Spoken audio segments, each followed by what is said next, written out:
countries. At the regional and continental level, we have reinforced South Africa's commitment to Pan-Africanism through cooperation with SADC, the African Union, and partner states on migration, governance, on the situation in the country. And this we did without being asked either to account or to explain. We took it upon ourselves to put the matter on the agenda, and I also addressed it in my inputs, and we explained precisely what the situation had been in our country. In its communique, the summit called for a coordinated and multi-dimensional dialogue at the regional level to address the underlying drivers of migration and develop comprehensive, sustainable, and effective responses. Now, through our comprehensive approach to managing migration, we have emphasized that migration challenges must be addressed through the rule of law, respect for human dignity, and the strengthening of state institutions, not through unlawful actions targeting foreign nationals. An important part of this approach is the reform and modernization of South Africa's migration governance framework. And this includes strengthening border management, addressing corruption within the immigration system, improving legal migration pathways, and implementing the white paper on citizenship, migration, and refugee protection.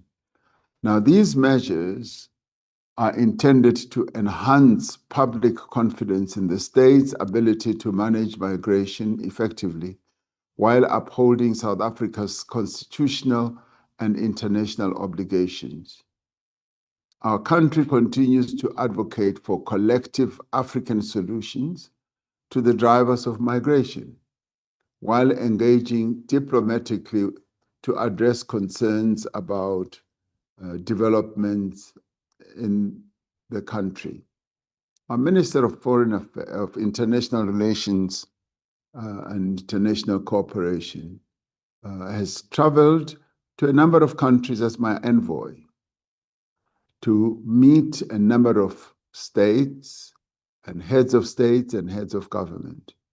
And at times it has been quite challenging to synchronize the diaries of all the heads of states. He was well received in Ghana.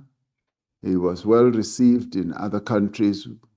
We've had discussions, even at my level, with various heads of states who have articulated their deep understanding for what has been happening here.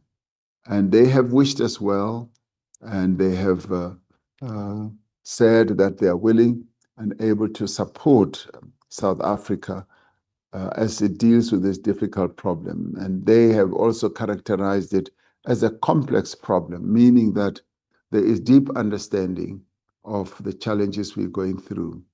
While other people might have thought that we are being snubbed and we are being isolated, actually the contrary has been the case. As we have sat down to explain precisely the challenges that we are going through, we have found, to our pleasant appreciation, that there is understanding and there is support, and a number of countries are saying they're willing to work with us to have this problem resolved. Thank you, Madam Speaker. Thank you, Honorable President. The first supplementary question will be asked by Honorable J.S. Malema. Thank you, Speaker. May I please request the IT to accept Honorable Malema? He's been on the lobby for some time. He would like to take his question, but he's on the lobby, Speaker. Thank you. IT, can you assist us? Accept the member who is said to have been on the lobby, in the lobby rather.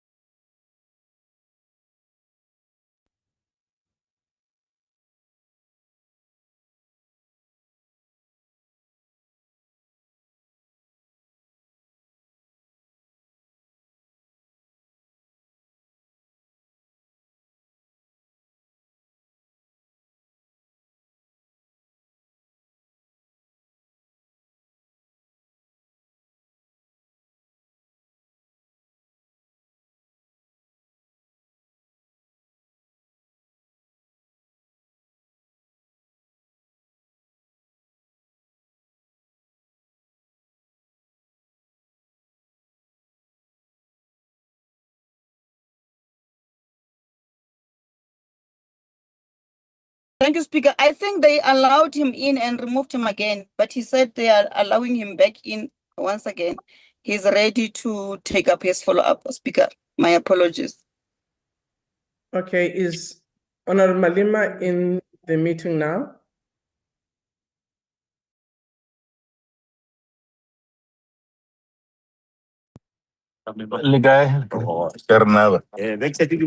Speaker, I'm in the house.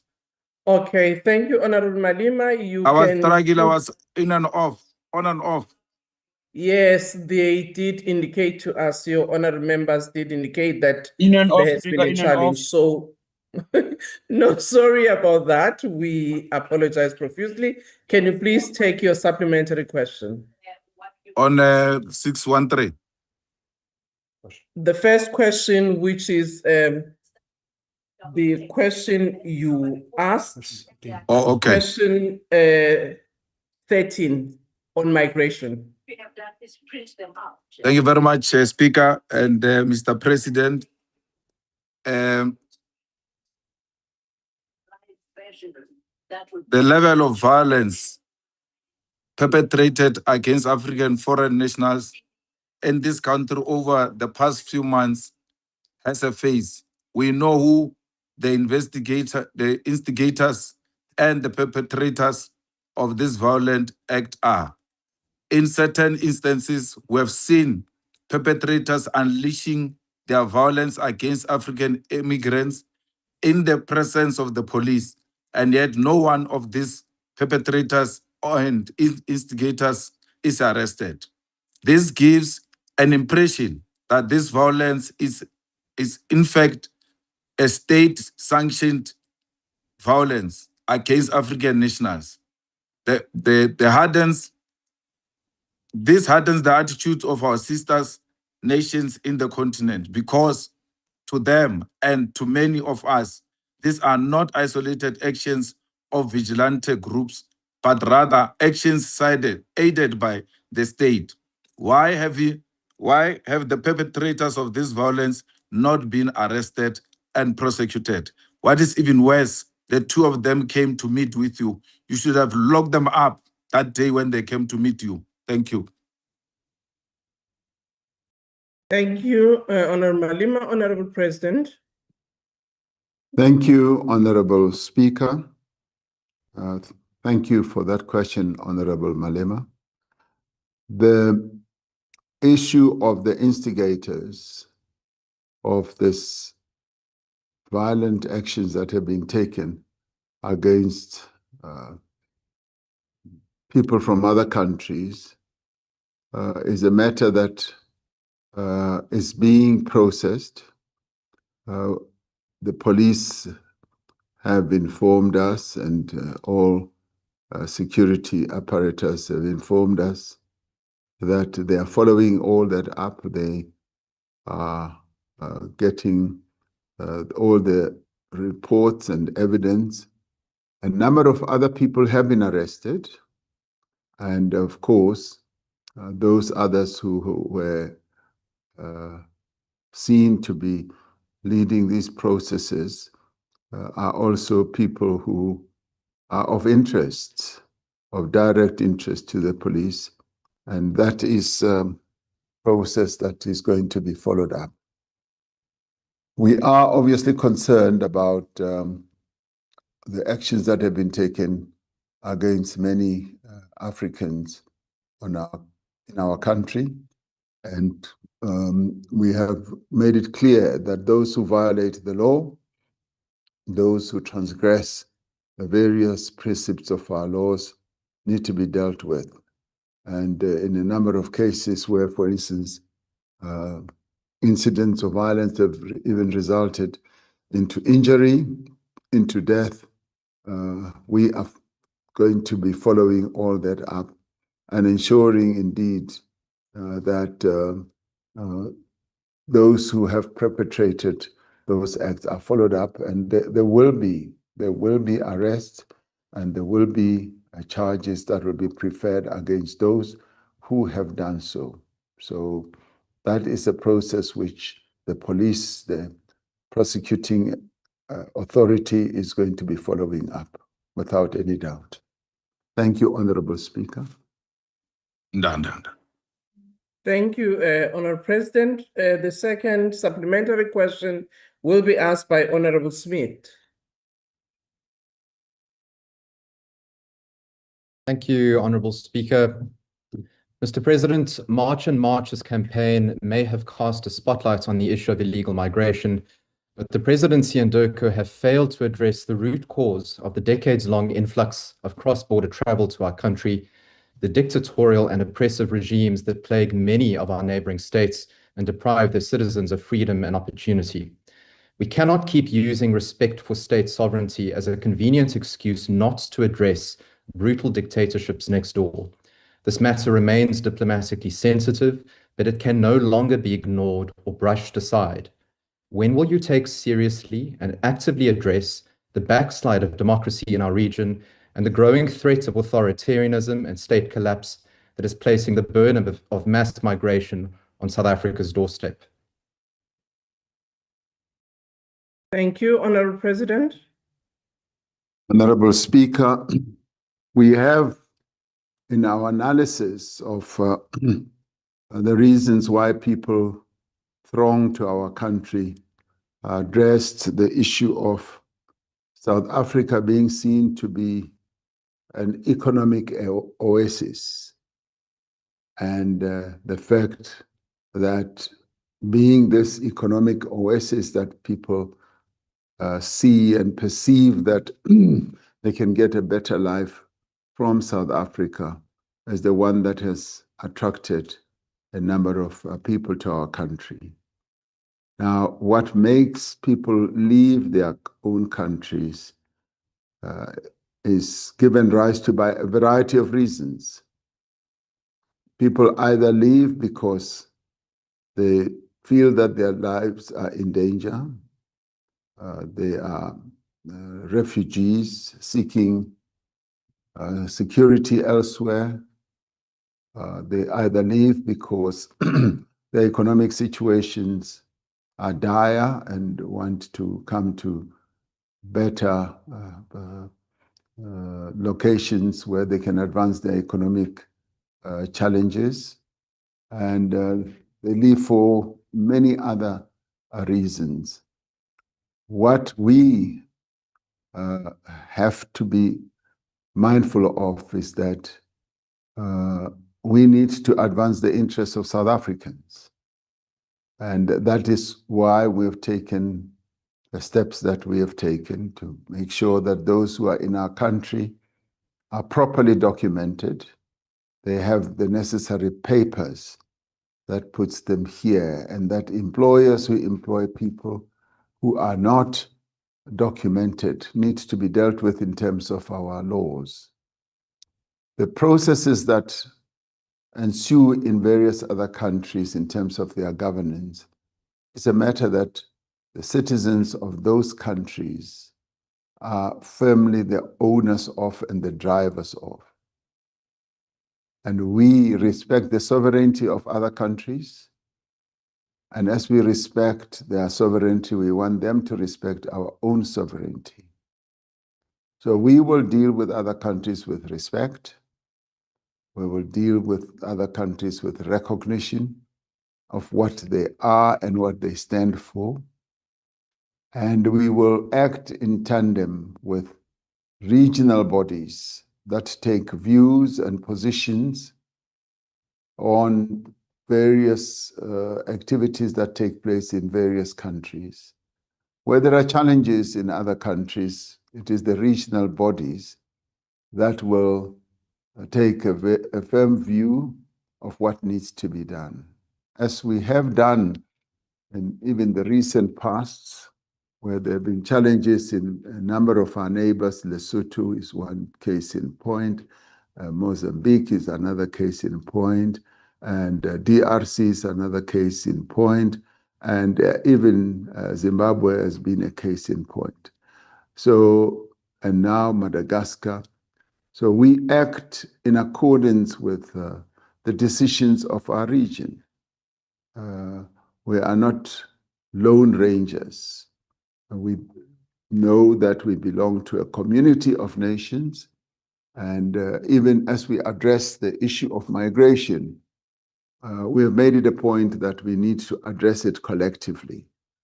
And we are very pleased that that approach has been well accepted and well embraced. And we have taken a view that that is what we need to do going forward. So we are a product of our region. We are a member of our region, and we must act in unison with our region. Thank you, Honorable Speaker. Thank you, Honorable President. The third supplementary question will be asked by Honorable Ismail Musa.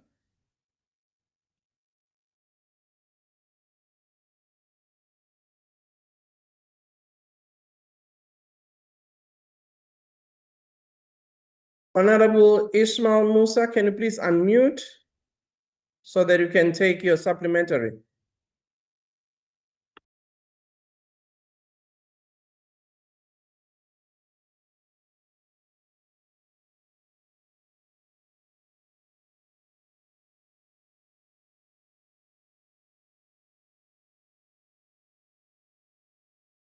Can we move to Honorable C.T. Nondenja? Honorable Speaker, for decades, many African governments, including South Africa, have tolerated entrenched corruption, lack of service delivery, and failed to build inclusive economies, particularly in the SADC region.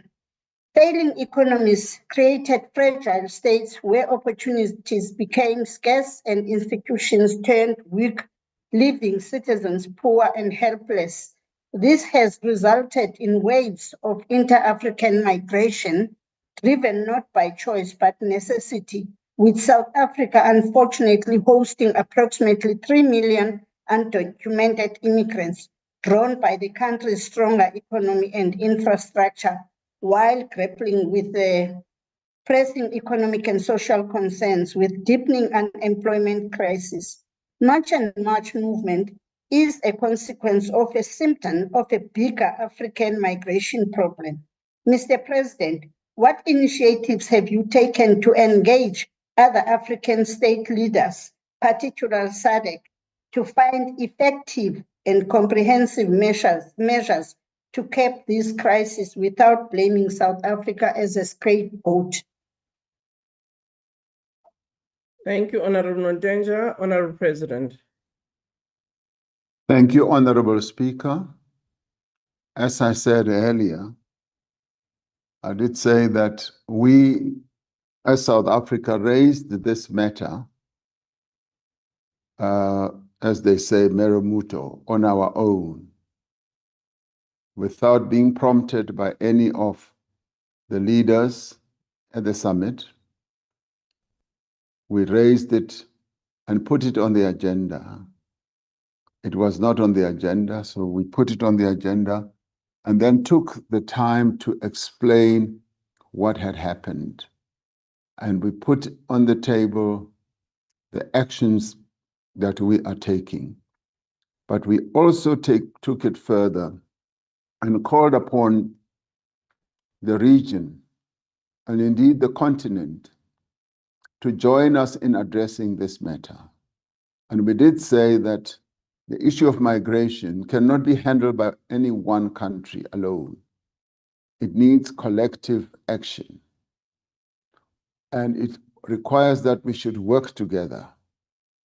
And in doing so, we should look at the reasons why migrants from our various countries on the continent feel propelled to leave their countries, to go to other countries.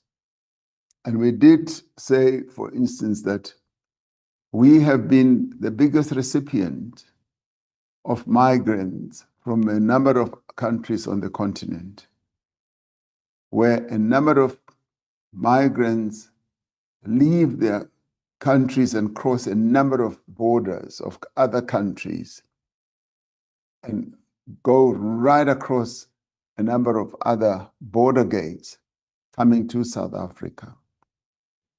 And there was sensitivity in terms of understanding that. And we then did say, this requires that all of us should address this matter. We cannot sit on the side of the table without getting involved in the discussions. And the discussions, no doubt, will lead to the management not only of migration, but it will lead to the reasons why people leave. It will inevitably come down to economic management in the various countries. It will inevitably come down to social structures or architecture of assistance in those countries. It will inevitably also touch on issues such as health and a whole number of others, including security. So our approach, therefore, is that no one country can handle migration on its own. It needs to be a process and a challenge that should be addressed by all of us, acting together without pointing a finger at any one of us. And that's precisely what a number of leaders of countries have said. We shouldn't do so. And others have actually come out to be fully on the side of South Africa. And they have even opined that South Africa is under attack. In the past, people have always lived side by side, but now this issue has been seen as a fault line, and those who want to use other people to achieve their own ends are utilizing this to tarnish the name of South Africa, but also to weaken South Africa. And they have actually actively said, we will work with you as a country, as we have always enjoyed your support whenever we have faced other challenges. So you can be rest assured that we're dealing with this matter actively, and we are dealing with it in a way where we avoid the pointing of fingers at one country and say, this is a common problem amongst all of us and we need to handle it together. Thank you, Honorable. Thank you, Honorable President. We now have well, let me check first whether Honorable Musa is back on the platform. If not, we go to the last supplementary question.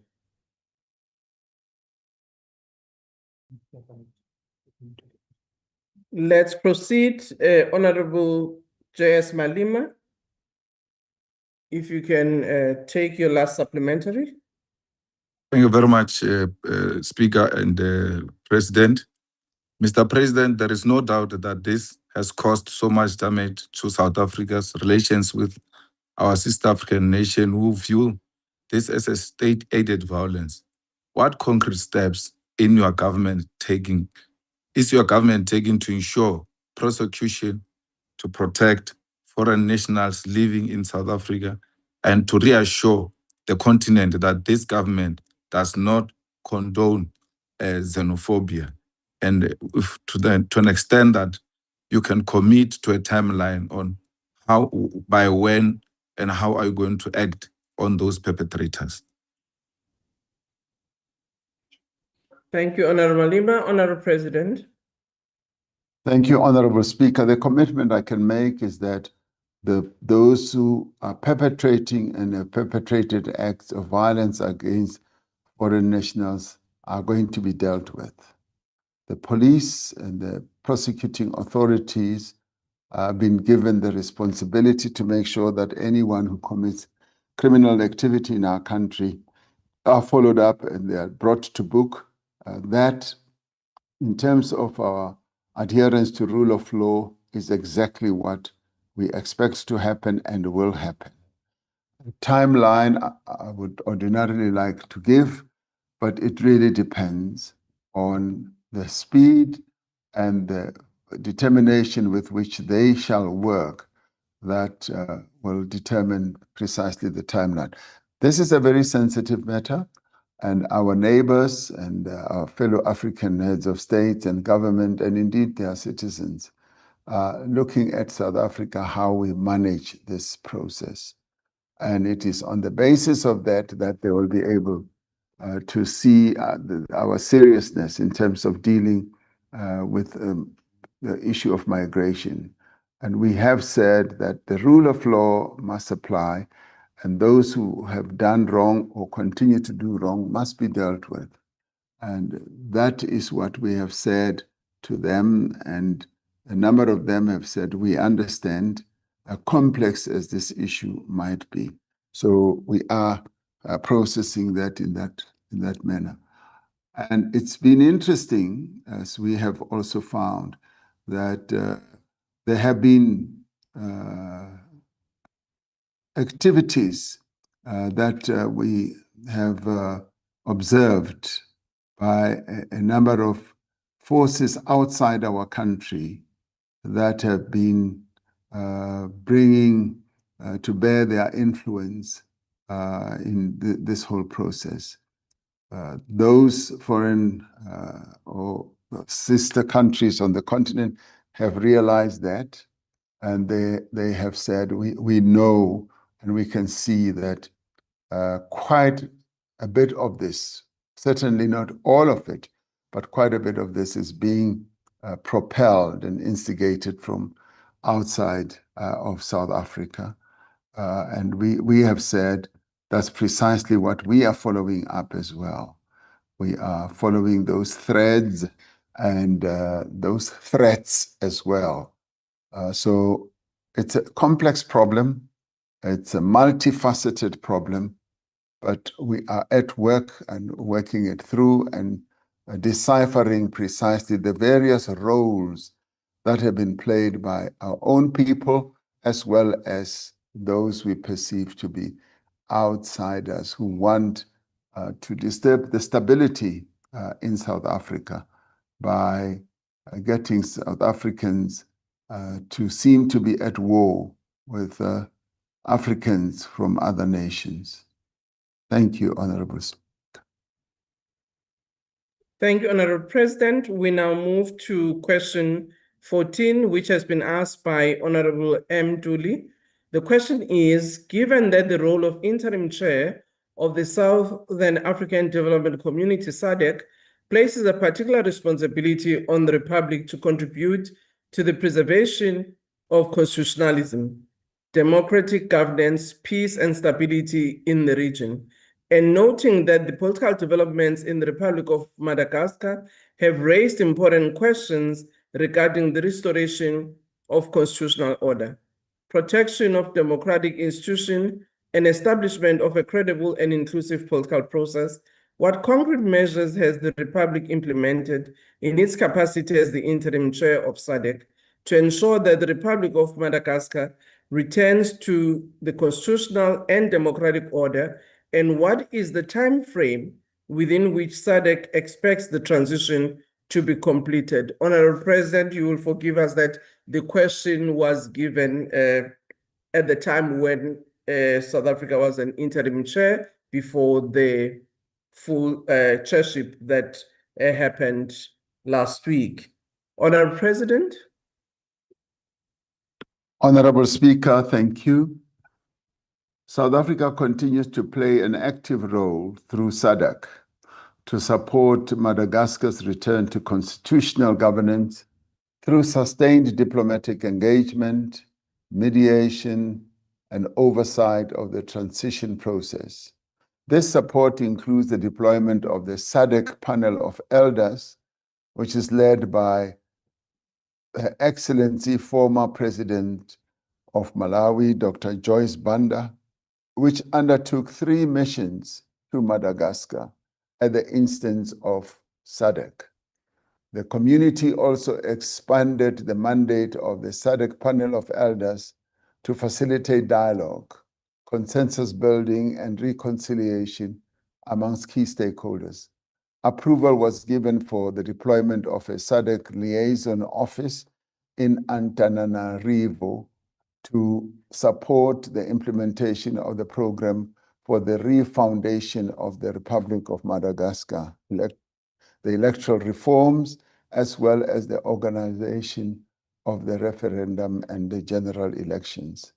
South Africa and SADC maintain that the reform process, which is dubbed refoundation process, must remain inclusive.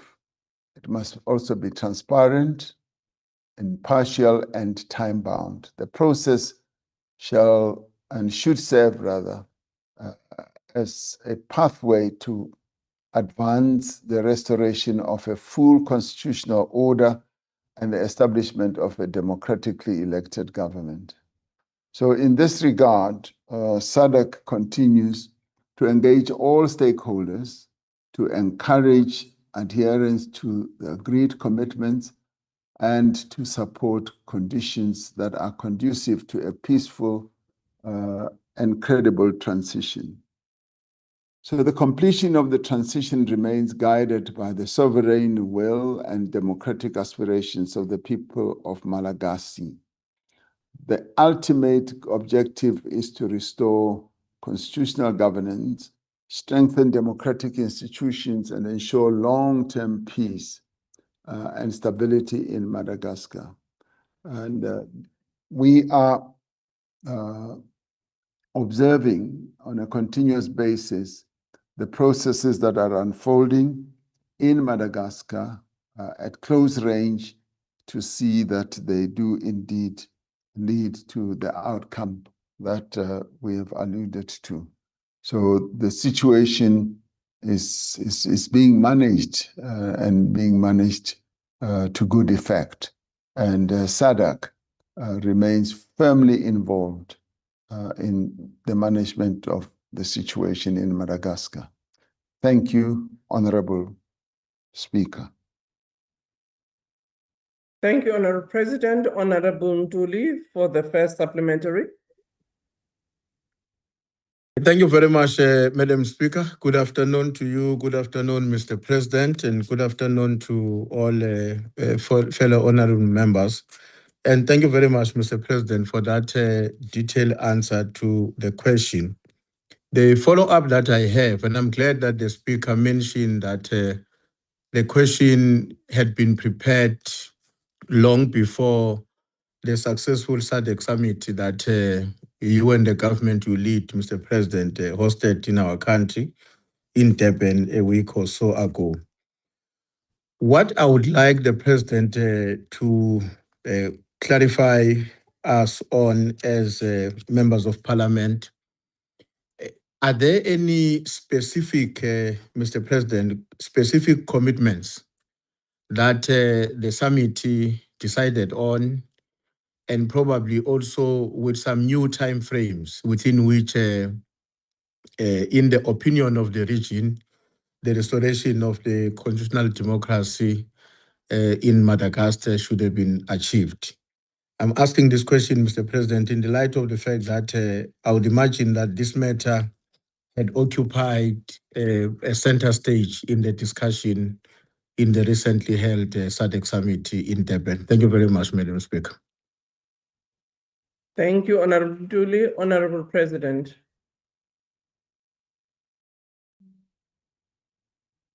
Yes, thank you very much, Honorable Speaker. Yes, there have been time frames that SADC has given to the return of constitutional normalcy, and we've also endorsed the process that is being supported by the panel of elders. And we've given a time frame that sets out 12 months and certainly not more than 24 months. So there are clear time frame lampposts that have been put in place. And the effect of having the panel of elders means that there will be continuous engagement between Madagascar and SADC without SADC overly interfering in the sovereignty of Madagascar, but SADC will satisfy itself that there is a movement forward. One of the things, of course, we've had to recognize is that the people of Madagascar themselves have taken action themselves to get involved in a national dialogue. So the national dialogue process that they have embarked upon, which is Malagasy-led, which includes all various formations of Madagascar, is a very, very positive sign as far as we are concerned that gives us confidence that there will be an outcome that should be within the time frame that has been put forward. So the transition timetable that was announced by Madagascan authorities themselves is what has given us confidence. And we do hope that that will be adhered to. So thank you very much.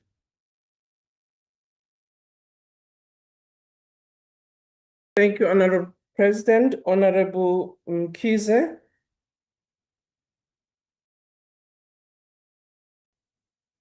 Thank you, Madam Speaker. Given that the Republic's credibility as interim chair of SADC rests on its moral authority to demand constitutional accountability from Madagascar, how does the President reconcile that role with his continued refusal to submit to full public accountability on the Phala-Phala matter, including the outstanding findings on possible violations of Section 34 of the Prevention and Combating of Corrupt Activities Act and Section 89 of the Constitution? And does he accept that this unresolved matter undermines the very credibility SADC now requires of the Republic? Thank you, Madam Speaker. Honorable President. Thank you, Honorable Speaker. The matter that Parliament is dealing with is a preserve of Parliament and will continue to be dealt with by Parliament. And I have always said that in the end, Parliament and indeed the various other structures of our criminal justice system, judicial system, must deal with this matter to the fulfillment of the various principles that we have enshrined in our Constitution. So as far as I'm concerned, that matter is being handled, and I've always said it's best we leave it there in the way that it is being handled. As regards our region continues to have its own precepts and adheres to rule of law, and those matters are well handled also in terms of all those processes. Thank you, Speaker. Thank you, Honorable President. I've been informed in terms of our rules that the question that was to be taken by Honorable Noluchungu is now going to be taken by Honorable Niehaus. Honorable Niehaus. Thank you, Honorable Speaker. Mr. President, the removal of President Andry Rajoelina from the office in Madagascar by actions backed by the Army Corps of Personnel and Administrative and Technical Services Military Unit, whose leader, Colonel Michael Randrianirina, is now President of Madagascar, was effectively a coup by the military. The African Union recognized this for what it was, a forceful takeover of power by the military. Despite this position by the African Union, why have you and the SADC decided to embrace a coup leader in the person of Michael Randrianirina. Mr. President, I'm sure you will agree that the optics of this does not look good and does not bode well for making sure that in all circumstances, those who get involved in coups and who participate in such should be clearly recognized and must be taken that they are forcefully taken over power by the military. Thank you. Thank you, Honorable Niehaus. Honorable President. Thank you, Honorable Speaker. What happened in Madagascar is best understood, yes, as a change of government that happened, but it was a matter that SADC, having dealt with it, felt that it was dealt with within the constitutional processes in Madagascar, in that the Constitutional Court dealt with the issue of the vacancy that had occurred after President Ramaphosa,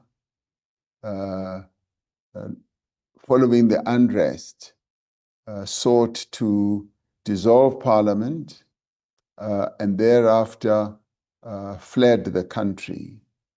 And the Constitutional Court, a structure within the constitutional architecture of Madagascar, ruled that a vacancy had occurred. And what followed thereafter was the filling of that vacancy by the current president. And it was on that basis that SADC, having looked at the processes that are now underway, that have been inspired and commenced by the people of Madagascar themselves, felt that SADC must support that process and stay close to the process, as from what we can read and see, and through our involvement with the panel of elders, will lead to the refoundation of Madagascar and the final confirmation of their constitutional adherence.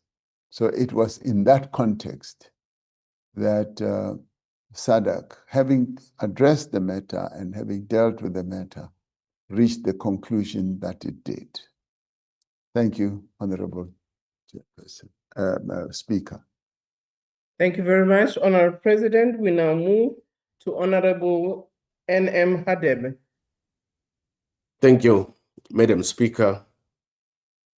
Honorable President, once a democratic and constitutional transition has been completed in Madagascar, what mechanisms will SADC put in place to ensure accountability for actions that undermine constitutional order, while at the same time ensuring that the transition promotes reconciliation, democratic stability, and respect for the rule of law? Thank you.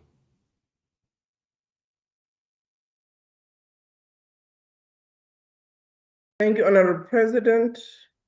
You can take the question. Honorable Speaker, the processes that are underway are being led and managed by the people of Madagascar themselves. We have been clear as SADC that the national dialogue process, the reconciliation process, must be homegrown, must be led by the people of Madagascar themselves. SADC will play two roles. It will play the role of having an information gathering process on the ground and a panel of elders who will be on hand whenever help is needed. As to the outcomes of what the people of Madagascar themselves will determine in national dialogue, it is up to them as the people of Madagascar.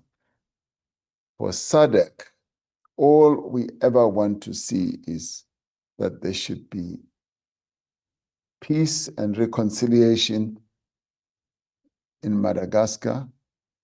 The people's voice must determine the future of the country in a very transparent and democratic way. And we would like to see all sectors of society working together to achieve that end. Interference by SADC is something that we are not going to do. All this must be engineered by the people of Madagascar themselves. Thank you, Honorable Speaker. Thank you, Honorable President. The last supplementary question will be asked by Honorable Ntuli. Honorable Ntuli. Thank you very much, Madam Speaker. Mr. President, I seem to recall that there was a specific deadline of the 28th of February 2026 for Madagascar to submit a report on the readiness for the dialogue, as well as a draft national roadmap, which would have determine the steps that are going to be followed when the dialogue unfolds. I would like to check, Mr. President, whether in terms of your latest record and information, that deadline was indeed met by Madagascar. And if not, were there any specific explanation or information provided to the SADC leadership? Thanks, Madam Speaker. Thank you, Honorable Ntuli. Honorable President. Honorable Speaker, yes, Madagascar has submitted a plan to SADC. It's a draft national roadmap. In December, the SADC Extraordinary Summit met and formally directed Madagascar to submit two documents by the 28th of February 2026, a dialogue readiness report and a draft national roadmap. It also required progress updates in May, August, and November of 2026. So Madagascar did submit the plan, and Madagascar's transitional authorities subsequently submitted what they call the program for the refoundation of the Republic of Madagascar on the 28th of February 2026 to the SADC delegation. It sets out a four-phase process that's intended ultimately to establish a fifth republic, as they call it, including political, institutional reforms and a new constitutional order. Now, this is important because it means Madagascar did submit to the SADC deadline rather than to simply ignore it. And this is what has given us confidence that Madagascar, with the current government in place, is serious about moving forward to ensure that there is adherence to reconciliation. And the fact that there have been 3 missions by the panel of elders in January and February, as well as in May, means that they are accepting SADC's involvement and guidance. So we do have confidence that Madagascar will continue on the path and the roadmap that they have indeed demonstrated seriousness about taking matters forward. So we believe that we are on a good course. Thank you, Honorable Speaker. Thank you, Honorable President. We now move to the third question, which is question 15, which has been asked by Honorable Michalakis.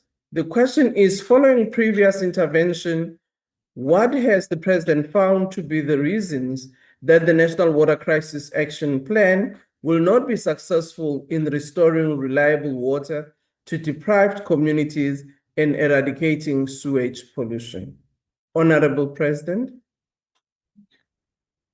In responding to the water crisis, we are drawing on the experience of our successful response to the electricity crisis, the implementation of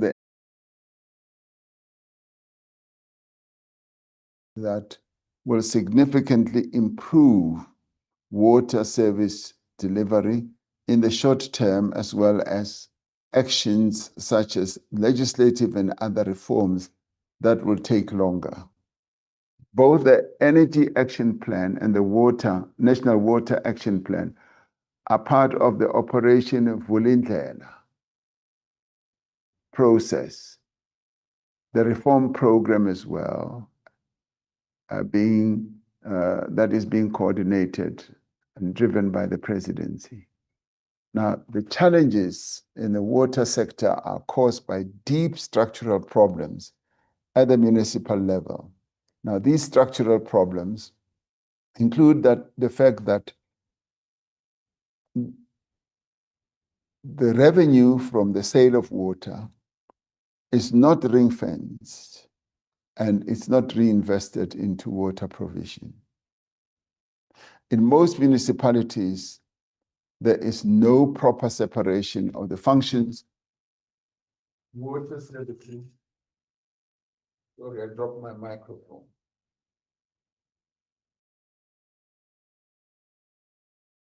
My apologies. Otherwise, you would not hear me. So the functions of water services and authorities are not well set out. The measures being undertaken to improve water services in the short term include projects to increase access to water in unserved communities and completion of long-delayed water services projects. We are increasing support to struggling municipalities and strengthening interventions in poorly performing municipalities in terms of existing legislation. We are having to deal with when and how should national government make interventions, as most of our water processes are devolved to our municipalities. And when those municipalities fail, we find that the legislative process just gives them the right, and we are now working on the interventions that need to be taken by national government to make sure that the water challenge is addressed. We are also combating corruption and criminality in the water sector, including theft and metal parts that are put for sale as scrap metal, and also deal with the whole challenge of water tanker mafia, which we are dealing with effectively.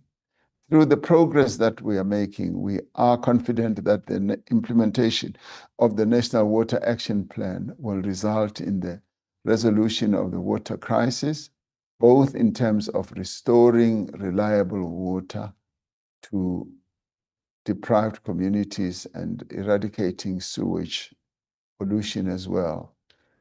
So importantly, it will address many of the immediate water challenges that communities face while establishing a foundation for sustainable and secure water supply into the future.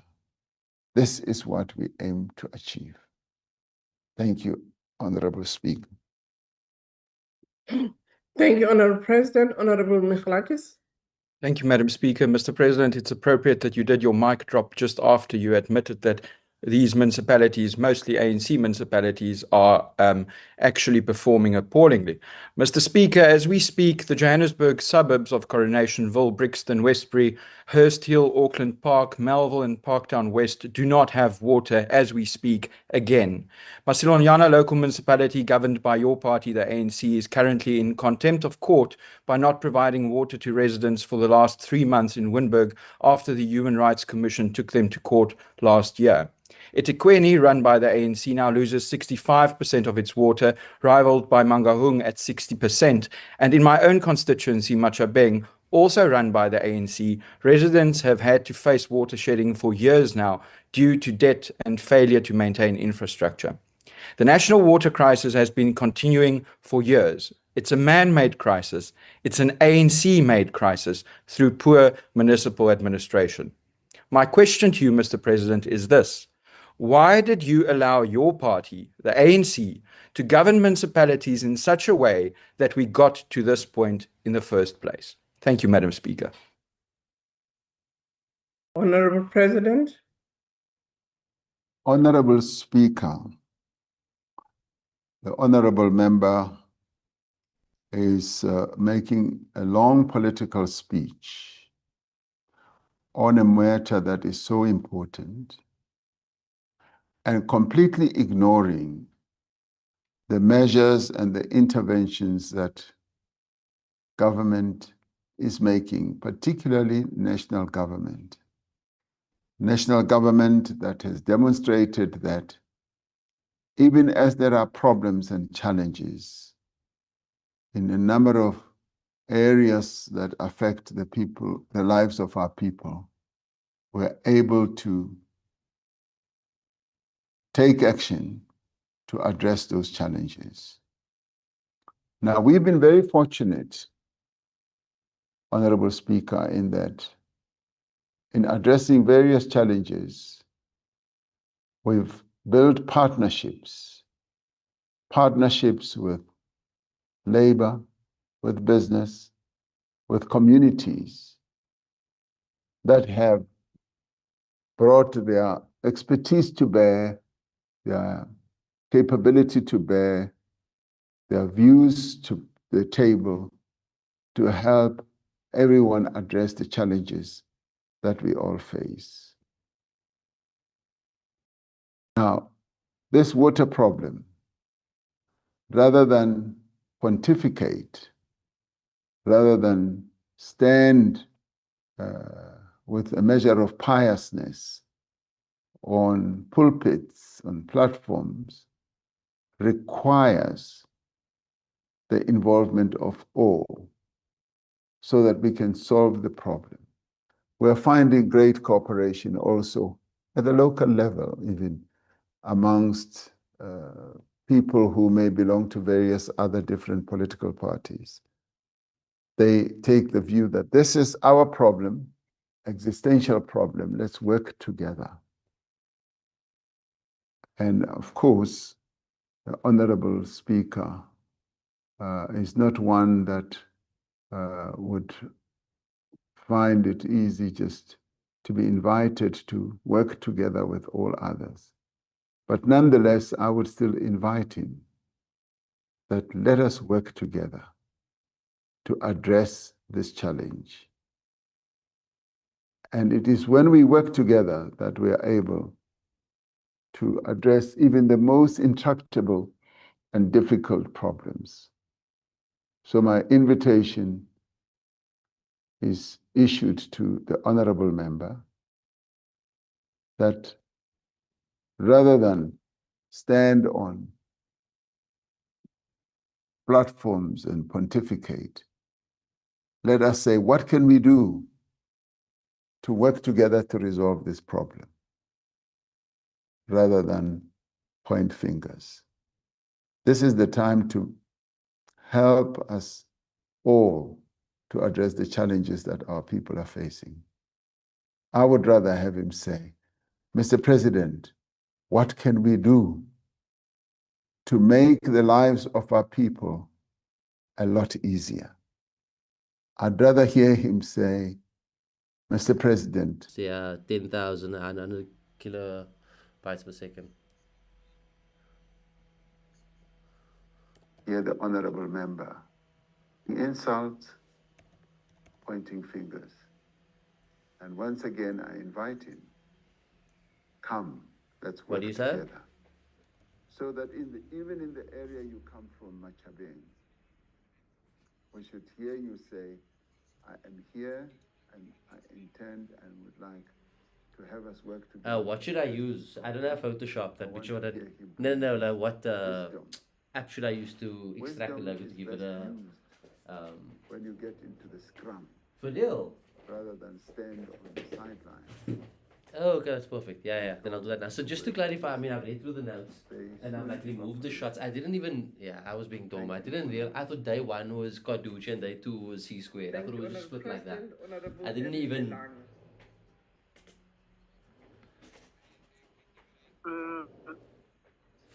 So most of the changes other than the song change was just like taking out the Monatic t-shirt, for example, and then adding the logos. Okay, sure. Okay, no, then I'll be done like now. Must I just upload? No, also quick change. It's like not much at all. Including the incorporation of the South African national water resources infrastructure agency, which is expected to triple annual investments in water infrastructure. Given that the agency's success relies... See the LUT, the commercial LUT we use doesn't like work the same with the Canon log. From the Department of Sanitation and the Trans-Caledonian Authority. Okay, sure.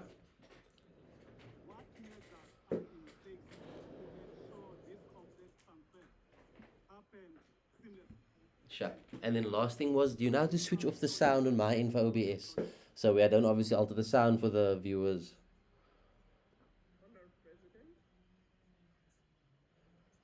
Honorable Speaker, we are putting out all stops and taking all measures to make sure that all these challenges that the member...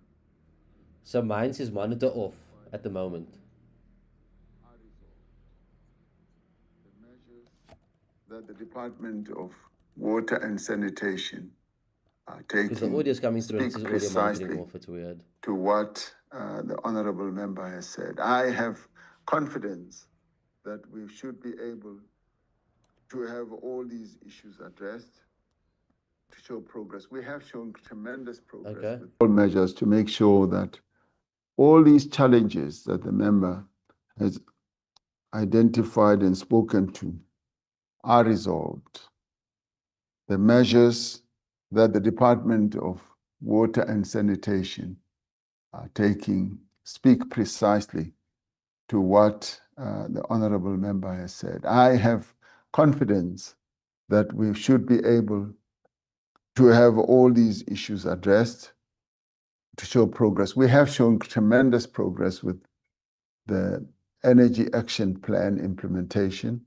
And similarly, I have no doubt that having come up with a clear plan, which was crafted not only by the department, but by a variety of role players, we will be able to attend to the various challenges that the member has alluded to. So I have confidence, and I'd like to say to the honorable member, it shall be done. We will make sure that we implement. Thank you, Honorable Speaker. Thank you, Honorable President. And now the Leader of the Opposition.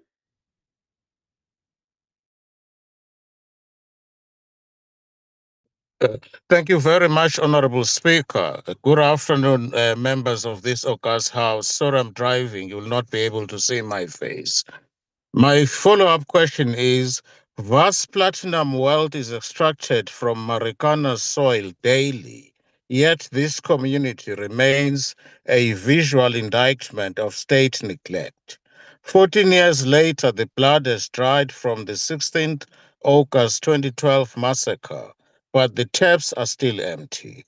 The question is, by what exact date will your office, Mr. President, introduce a public water service monitoring portal that will enable South African households to not only report water service interruptions, but also allow them to track municipal response and resolution times and independently verify whether progress reports under the newly unveiled National Water Action Plan reflect the daily reality experienced by households on the ground. And Madam Speaker, it is my hope that, Mr. Ramaphosa, it will not take you 6 years to give us the exact date I'm talking about, as it has taken 6 years for the impeachment committee to finally Thank you, begin its Honorable task. Member. I Your thank you. time has expired. Honorable President. Thank you, Honorable Speaker. Yes, in reference to, say, the public water monitoring portal, the dashboard, as discussed with regard to strengthening the water sector accountability system, parts of that system already exist, but the comprehensive public-facing system envisaged under the new Water Action Plan is being developed. So parts of it exist. The department already operates the National Integrated Water Information System, which is publicly accessible and contains dashboards covering water supply reliability, drinking water quality, and wastewater as well. We are now also having a water security dashboard which covers Gauteng and eThekwini. We will be able soon, and this is not going to be taking too long, to have a much more comprehensive system. So government is developing a public water services performance platform that will enable citizens to track the performance of water systems in municipalities, including water reliability and water quality. Now, there is a strong case to be made for that. So what I can say is that we are committed to making sure that such a system, a wholesome system that will be able to give such information is established. Thank you, Honorable Speaker. Thank you, Honorable President. Honorable Reverend K.R.J. Mishra. Thank you, Honorable Speaker. Mr. President, most interventions that have been taken were stopgap measures rather than systemic reform. Given that nearly half of wastewater treatment plants are in a critical state and municipal avenues for water are routinely diverted elsewhere, what concrete accountability measures will be taken to ensure that municipalities ring-fence water funds and prioritize maintenance over other expenditures to make the crisis action plan successful? Corruption and mismanagement in the water sector have cost taxpayers nearly 19 billion rands in 2023/24 alone, undermining drought mitigation efforts by diverting funds from infrastructure repairs and leaving millions without reliable water. With below average winter rainfall experienced in 2025 and serious forecasts for this year, action is needed to mitigate a drought. What urgent action has been taken or is being planned to address corruption and criminality in the water sector, particularly the water mafia? Thank you, Honorable Speaker. Thank you very much, Honorable Mishra. Honorable President. Thank you, Honorable Speaker. We're taking actions on a variety of matters. The scale of the problem obviously requires that we should move beyond just simply allocating money to infrastructure build, but also deal with the other attendant problems. We will be taking various steps to ensure that every failing treatment works must have a very clear recovery plan, and the recovery plan must be aimed at ensuring that there is responsible authority that will execute the plan, and the plan must be a funded one, but we should also be able to deal with the challenges that we have experienced, such as water tankering mafia, corruption in the whole system. And these are matters which, as I addressed this matter right at the beginning, I said we are focusing our attention on. And obviously, we are very conscious of the fact that when money that is intended to provide water is stolen, communities can rightfully express their dissatisfaction and expect government to take action. And that is exactly what we are going to do even more effectively going forward. So in the end, we're going to measure our success not by how many sort of meetings that Watercom will hold.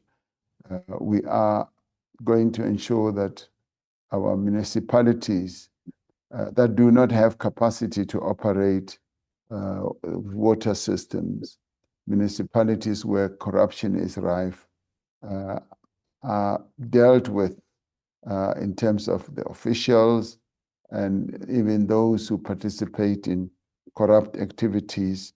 We will make sure that those are addressed. Ultimately, there is only one measure that matters. When a South African opens a tap, they need to ask themselves, does the tap have clean water? And if it doesn't, they are entitled to ask questions. What are you going to do? And we therefore need to deal with the part where we organize that they should have clean water, but at the same time deal with the failures that lead to this problem of them not having water, either because of corruption or because of water tankers who set up a number of structures to steal water and to ensure that our people do not get the water that they deserve. So we're going to be taking and are taking a variety of actions to address precisely the issues that Honorable Reverend Misho has come up with. Thank you, Honorable Speaker. Thank you, Honorable President. The last supplementary will be from Honorable Mikalakis. Thank you, Madam Speaker. Mr. President, it's difficult to ignore your progress if there exists very little to ignore. But I will take you up on your offer by asking you the question that you suggested. Mr. President, how can I help you to fix the mess that the ANC caused, leaving many South Africans without water as we speak? Because you clearly need all the help that you can get. Thank you, Madam Speaker. Honorable President. I have clearly called upon all South Africans to lend a hand, to make South Africa work. And Madam Speaker, I call upon the honorable member who comes from Machabeng to step forward so that we can work together so that we can all see progress in South Africa. I'm not going to be taking pot shots at him and his party in terms of the failures that they are also overseeing. And if anything, I will be saying, would like to work with you to address the challenges that are prevalent in a number of areas, including in areas where the honorable member's party is in charge of various municipalities, where ordinary and poor people always testify to the fact that they do not get the services that they deserve. So I'm willing and able to work with him. The question is, will he come forward with practical, positive, constructive proposals of working together? Thank you, Honorable Chairperson, Speaker. Thank you very much, Honorable President. We now move to the fourth question, question number 16, which has been asked by Honorable N.A. Talega Mazibugo. The question is, considering that the local government is the sphere of government closest to the people, yet it has become the weakest in terms of financial management, governance, and service delivery, what structural reforms have been implemented by President's administration to restore the capacity of municipalities and to strengthen accountability to ensure that communities receive reliable basic services which will enable job creation? Honorable President. Honorable Speaker and honorable members, effective local government is essential to improving the lives of our people, supporting local economic development, and creating the conditions for investment and job creation. Now, according to the Constitution, the three spheres of government are distinctive, interdependent, and interrelated.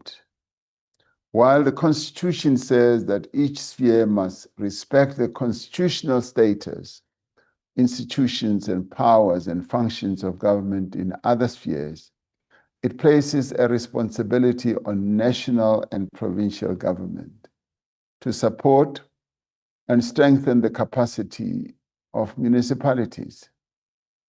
The strengthening of municipalities is an important priority of this administration.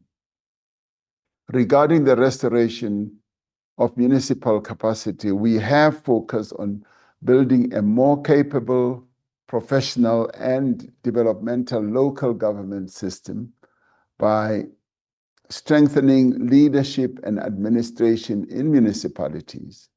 We have been working to improve coordination across the three spheres of government, including through the introduction of the district development model. We have undertaken targeted support to municipalities experiencing the greatest governance and service delivery challenges. In respect of strengthening accountability, government has identified oversight and monitoring strength and strengthened consequence management. We have supported interventions where municipalities are unable to fulfill their constitutional obligations. And national government has also enhanced collaboration between institutions responsible for governance, financial oversight, and combating corruption. Now, looking to the future, we are close to completing a review of the white paper on local government, which envisages far-reaching reforms to this critical sphere of government. Now, these reforms are directed towards building stable, capable, and accountable municipalities that can, in the end, deliver reliable basic services. They are directed towards restoring public confidence in local government and creating an enabling environment for inclusive economic growth and sustainable job creation. I thank you, Honorable Speaker. Thank you, Honourable President. The first supplementary question will be from Ms. N.A. Kaleka Mazibuko, and I hand over now to the Deputy Speaker.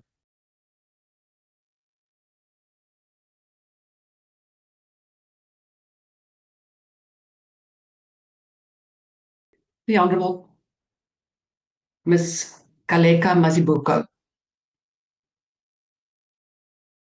Thank you, Honorable Deputy Speaker. Mr. President, let me thank and acknowledge your commitment in providing stewardship to both your party, the African National Congress, and the GNU. Although it's early days, there are signs of improvement in operating performance, liquidity management, debt governance, budget practices, and infrastructure development. There is still poor implementation of policies like the DDM. This is manifested in limited municipal capacity, inadequate accountability, and overlapping responsibilities. Would you say that the measures that have been taken to deal with these challenges have been effective? And are there any critical areas of improvement you want to highlight? Secondly, our municipalities continue to have persistent challenges of irregular expenditure, financial mismanagement, and poor accountability shown by AG reports.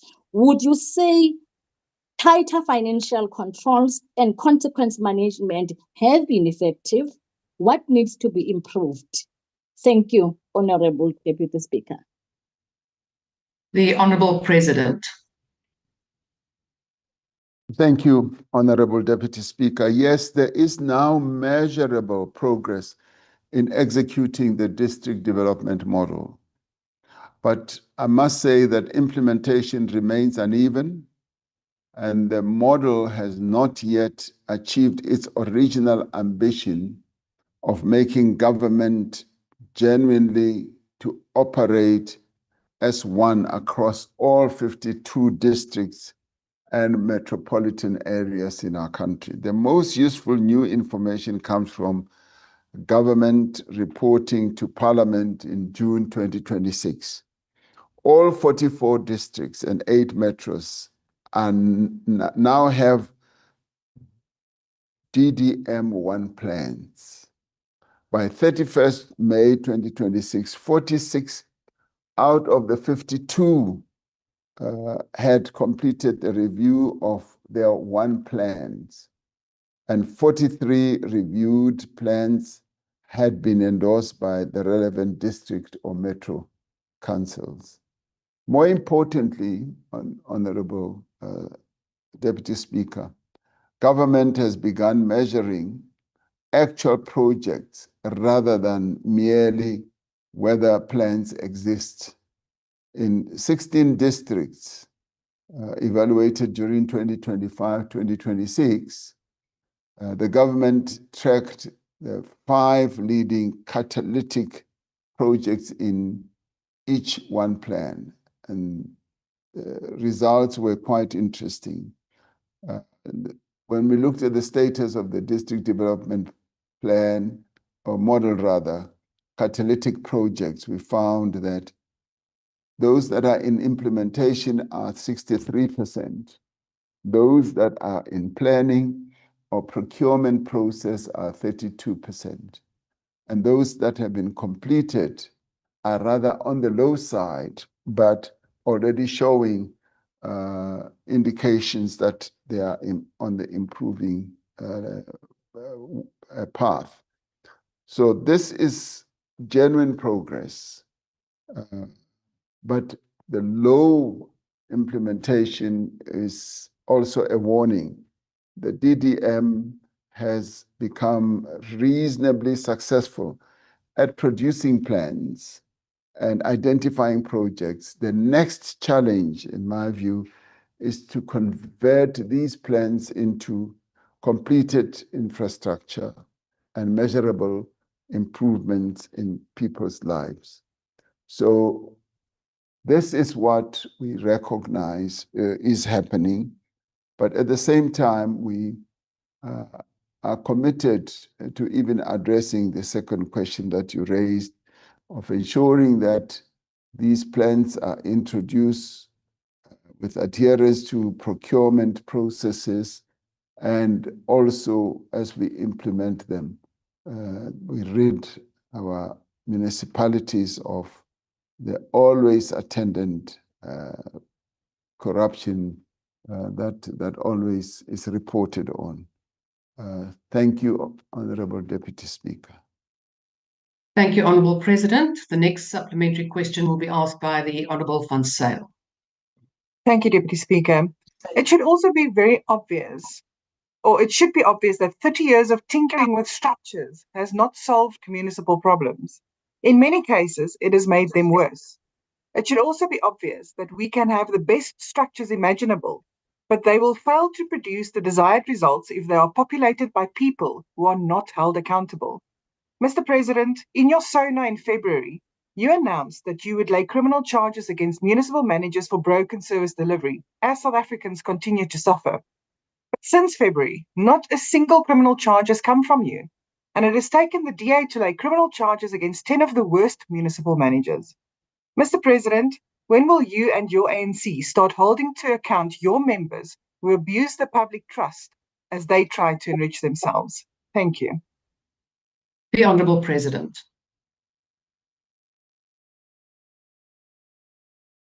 Honourable Deputy Speaker, yes, people and municipalities have faced criminal action over water and wastewater failures, but there is a significant accountability gap. Prosecutions have generally targeted municipalities as legal entities rather than the individual municipal managers, the engineering officials, or the political office bearers. The scale of enforcement is larger, I should say, than is sometimes appreciated. Department of Water and Sanitation reported in 2025 that it had pleaded guilty to 7 offenses under the environmental and water legislation. So we are seeing action in all this, and I guess if we look closely, we should be able to see all that. And the Water and Sanitation Department opened a criminal case against the city of Matlosana in February of 2026 after earlier non-compliance concerning wastewater treatment and other failures on pollution. But there are weaknesses we must accept. And those weaknesses are matters that we need to look at and to work on. But there is work that is being done in this regard. Thank you, Honourable Deputy Speaker. Thank you, Honourable President. The next supplementary question will be asked by the Honourable Mtolo. Honourable Deputy Speaker, all members, Mr. President, given that Rustenburg municipality remains among the weakest performing in service delivery, can the President confirm what structural reforms have specifically reached the Marikana community, whose suffering under state neglect has continued unaddressed since the notorious concomitant email of the then Lone Mill Executive Director that preceded the 2012 massacre of 34 mine workers? I thank you. The Honourable President. Honourable Deputy Speaker, I didn't get to hear the question. Honourable Mtolo, if you can perhaps, Honourable Mtolo, if you can just ask the question, not the whole preface to the question, only the question, please. Honourable Speaker, given that Rustenburg municipality remains among the weakest performing in service delivery, can the President confirm what structural reforms have specifically reached the Marikana community, whose suffering under state neglect has continued unaddressed since the notorious email of the then Lone Mill non-executive director that preceded the 2012 massacre of 34 mine workers. Thank you. The Honourable President. Thank you, Honourable Speaker. I wouldn't know immediately exactly how the various parts of Rustenburg delivery processes have happened. But what I can say is that they are attending to the issue of water, because water infrastructure has been a major challenge, and there has been significant investment in the broader Rustenburg area when it comes to bulk water. And in January 2026, government commissioned to upgrade the Valkop water treatment works, and the community of Marikana would benefit from that. There is a substantial program to formalize and upgrade informal settlements in the Marikana cluster. And when it comes to roads, there are also projects for the Marikana CBD road. So there are a number of actions that are being taken to address some of these. In the end, I would be the first to acknowledge that our people, not only in Marikana, but in the surrounding areas, have not been experiencing the level of quality service delivery that they are entitled to expect. A number of other areas around that municipality, the Rustenburg municipality. There has, however, been investment in terms of expanding the bulk water, as I said.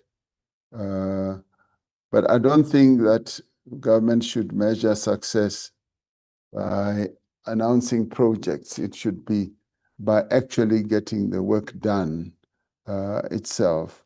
So I do believe that a number of projects are now underway, and each of the projects will lead to the improvement of service delivery, also for those areas that the Honourable Speaker mentioned. Thank you, Honourable Deputy Speaker. Thank you, Honourable President. The fourth supplementary question will be asked by the Honourable Maimane. Thank you, Deputy Speaker. Mr. President, good afternoon. You have gone out and acknowledged the fact that the people of Hammanskraal, that the government failed to provide water for them, and as a result, 40 people died. The Supreme Court of Appeal found that municipal negligence causally connected the death of a 17-month-old child who fell into an uncovered municipal storm drainage in Uitenhage. The court found that poorly maintained municipal infrastructure, particularly to people living in low-income communities, is an unacceptable danger. The Khampepe Commission, Mr. President, of Inquiry found that the City of Johannesburg and its entities were liable for Usindiso building disaster, in which 76 people died. More than a year, no accountability has been taken. So, Mr. President, these are over 100 South Africans who you and the courts have acknowledged have died due to poor municipal infrastructure. Will you, Mr. President, commit to the people of South Africa that you will hold all of those responsible, politically responsible? I take your previous comment about the criminal charges, but this is about you and party leadership and holding those in your party who were presiding over these municipalities accountable so that other leaders can do likewise. Thank you, Honourable Maimane. Your time has expired. The Honourable President. The answer is yes. Those people should be held accountable. Thank you, Honourable Deputy Speaker. Thank you, Honourable President. The last supplementary question will be asked by the Honourable Galeka Mazibuko. Thank you, Honourable Deputy Speaker. Mr. President, please elaborate on why the ANC-led GNU has prioritized a lot of investment in infrastructure, and how has this strategy contributed to economic growth and development for our people and the economy? I thank you. The Honourable President. Thank you, Honourable Deputy Speaker. Well, we've prioritized the issue of infrastructure because it is one of the central pillars of our economic program. And this is deliberate. It reflects a diagnosis that South Africa's weak economic growth, unemployment, and deteriorating service delivery are increasingly consequences of infrastructure constraints. So the GNU's medium-term development plan identifies inclusive economic growth and job creation as its first strategic priority, and explicitly makes increased infrastructure investment and access as well as efficiency a key outcome. So government wants the gross fixed capital formation in our country to rise from the 15.1% where it is, and to rise to 20% by 2029. And we should be touching the holy grail that was set by the NDP of 30% in later years. South Africa cannot grow faster without fixing infrastructure. This is an impossibility. And we allowed infrastructure to decline for far too long. Infrastructure, in the end, in our view, can unlock unprecedented growth in our economy, and it can mobilize the private sector and the public sector to commit to embark on infrastructure projects. Infrastructure, in the end, Honourable Deputy Speaker, creates jobs immediately. It enables jobs for decades, and infrastructure is also an industrial policy instrument. It enables the private sector to see that the country is going somewhere and to then invest. When a road is built, when the railroad is built, when our ports work, when our electricity is expanded from where it is, and its efficiency and its reliability rises as a result of infrastructure spend, that is when the private sector invests. So infrastructure is essential also to fixing our municipalities. Infrastructure can literally change the geography that apartheid bequeathed to us. And we saw that over the weekend at Riverside, where infrastructure has been installed in the form of houses, in the form of roads, and now in the form of, say, clinics and so forth. That's when it raises the confidence of the people, and it also creates opportunities for growth. And it is also an answer to a government that is facing fiscal constraints, that through infrastructure build, we can actually start seeing the economy growing. So I thank you, Honourable Deputy Speaker. Thank you, Honourable President. We now move on to question number 17, which has been asked by the Honourable Trollop. The question is, on which objective metrics did he base the statement he made on 4 May 2026 that the mayor of the Nelson Mandela Bay Metropolitan Municipality, Ms. Babalwa Lubishe, was doing very well and was stabilizing the specified municipality? The Honourable President. On the 4th of May this year, in my capacity as the President of the African National Congress, I participated in an oversight visit by the ANC Working Committee to Nelson Mandela Bay Metro, following engagements with the ANC regional leadership on the state of governance and delivery in the metro, including site visits to various projects. I was asked to reflect on the performance of the mayor, Baba Ralobishi. My comments were based on an in-depth assessment of the challenges in the metro, some going back many years, and the steps that had been taken by the current mayor and metro leadership to address them. I noted that while progress was being made in a number of areas, we would like to see better and faster progress on key issues that affect the lives of the residents of Gqeberha. Details on the matrix used by the national government to assess the state of municipalities may be sought from the Department of Cooperative Governance. I thank you, Madam Deputy. Thank you, Honourable President. First supplementary question will be asked by the Honourable Trollip.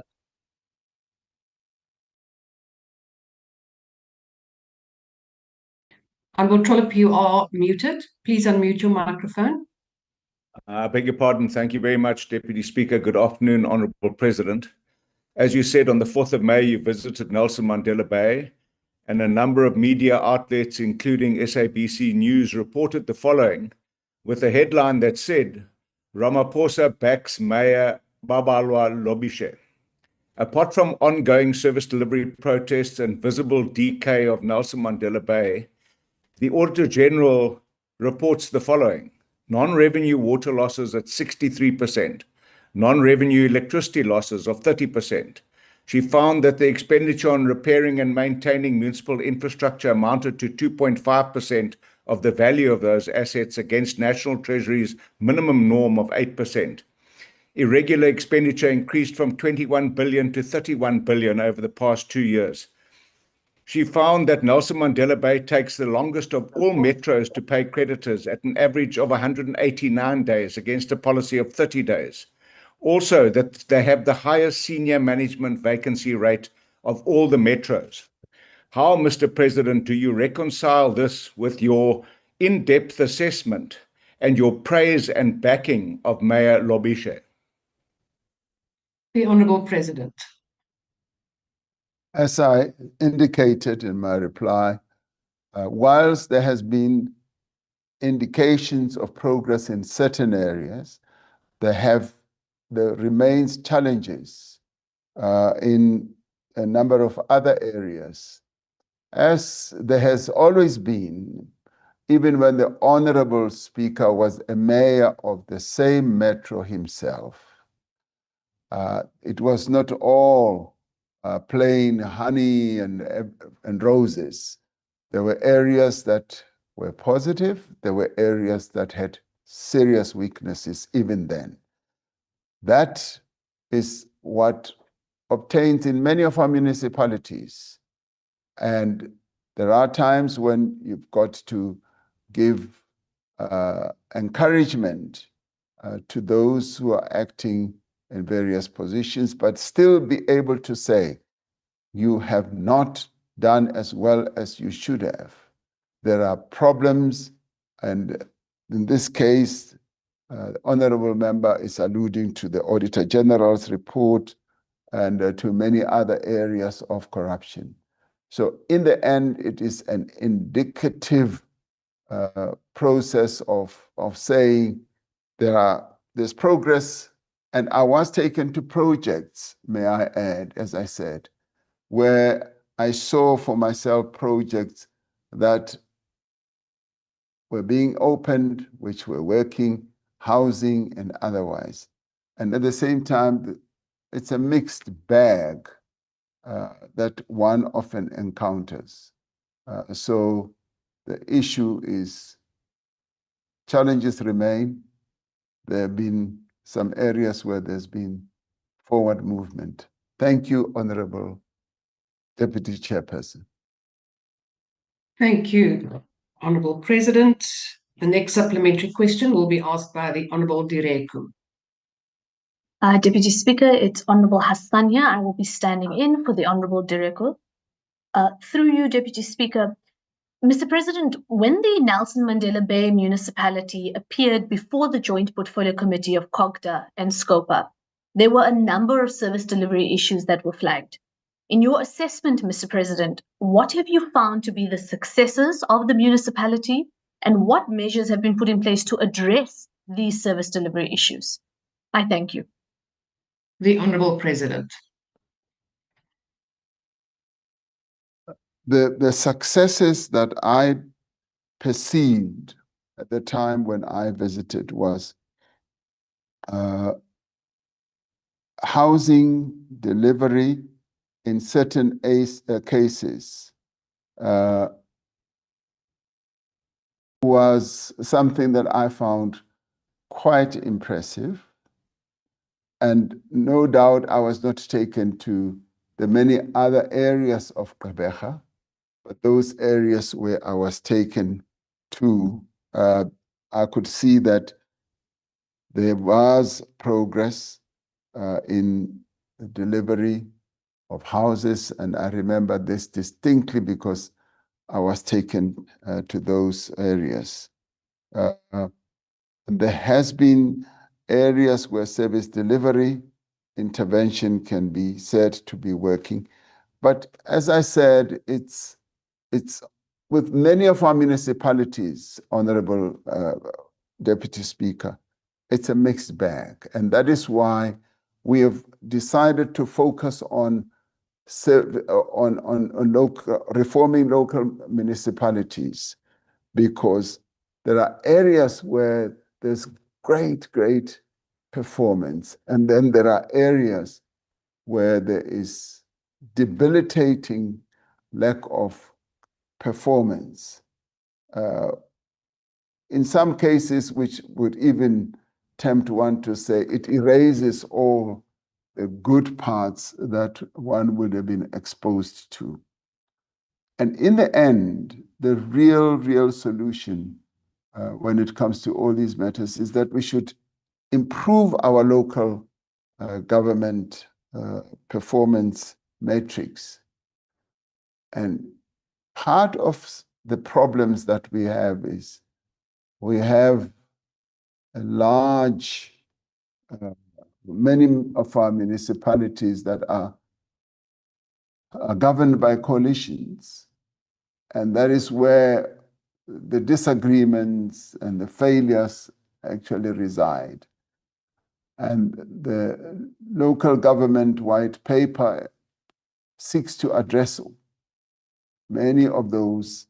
And we therefore need to work together to see how best we can reposition local government, because we cannot carry on with the weaknesses that we see in local government.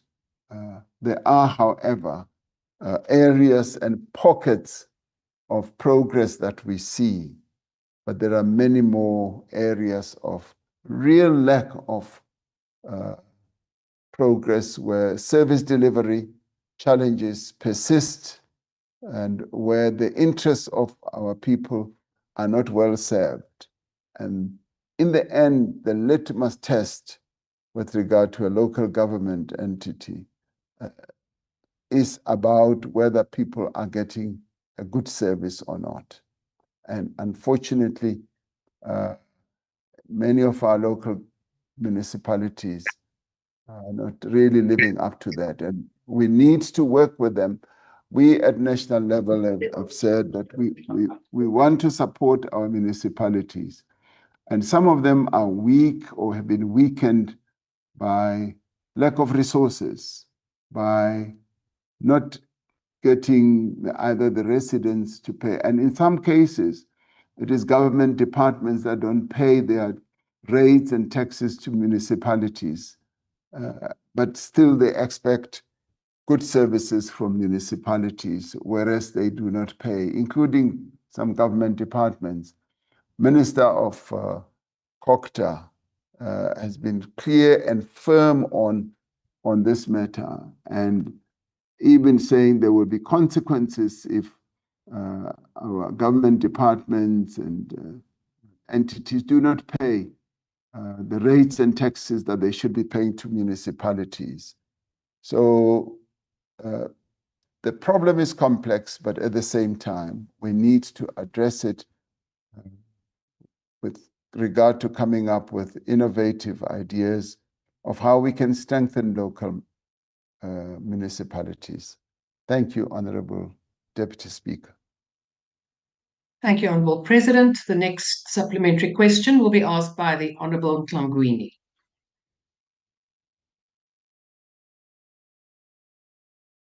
Thank you so much, and greetings, Deputy Speaker. I'll be taking this question on behalf of Honorable Ntlangwini. My name is Matthias. Mr. President, under your favorite mayor, Babalwa Lubisi, the municipality attempted to write off about 23 billion of irregular expenditure. And that attempt was vigorously rejected by the National Treasury. Under the same mayor, the National Treasury was repulsed by the level of mismanagement that they have decided to withhold funds to the municipality due to chronic underspending and corruption. Most recently, Honorable President, there is controversy in that municipality over the 25 million transformer lease. Do all of these represent model leadership in your book, Honorable President? Would you want the conduct of Lubisi and those she is mismanaging the municipality with to be replicated elsewhere as a good model and good form of governance? Thanks so much, Deputy Speaker.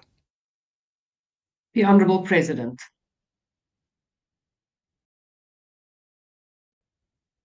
Clearly, the improvements that we want to see are that governance should be improved and that there should be less and less controversy surrounding various people we've deployed in local government.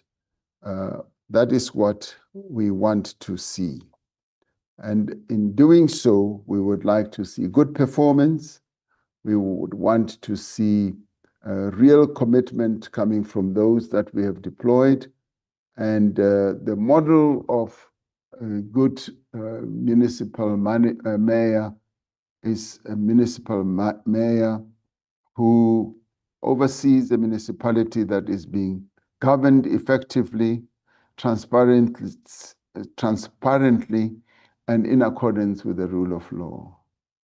So in the end, that is what we would like to see, not only with one municipality, but right across the board. And I do think that focusing on one is rather a problem, because we need to focus on the entire cohort of our public officials and say this is the standard that we would like to see adhered to, and we would therefore want everyone to move towards implementing that standard.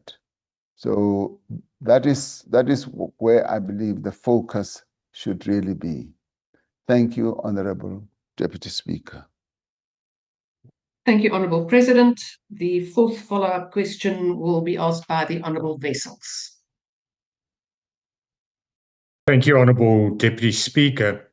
Through you, Mr. President, I put it to you with due respect that no efforts of the national government to turn around our municipalities will succeed if the leadership, the local leadership of those municipalities are tainted individuals.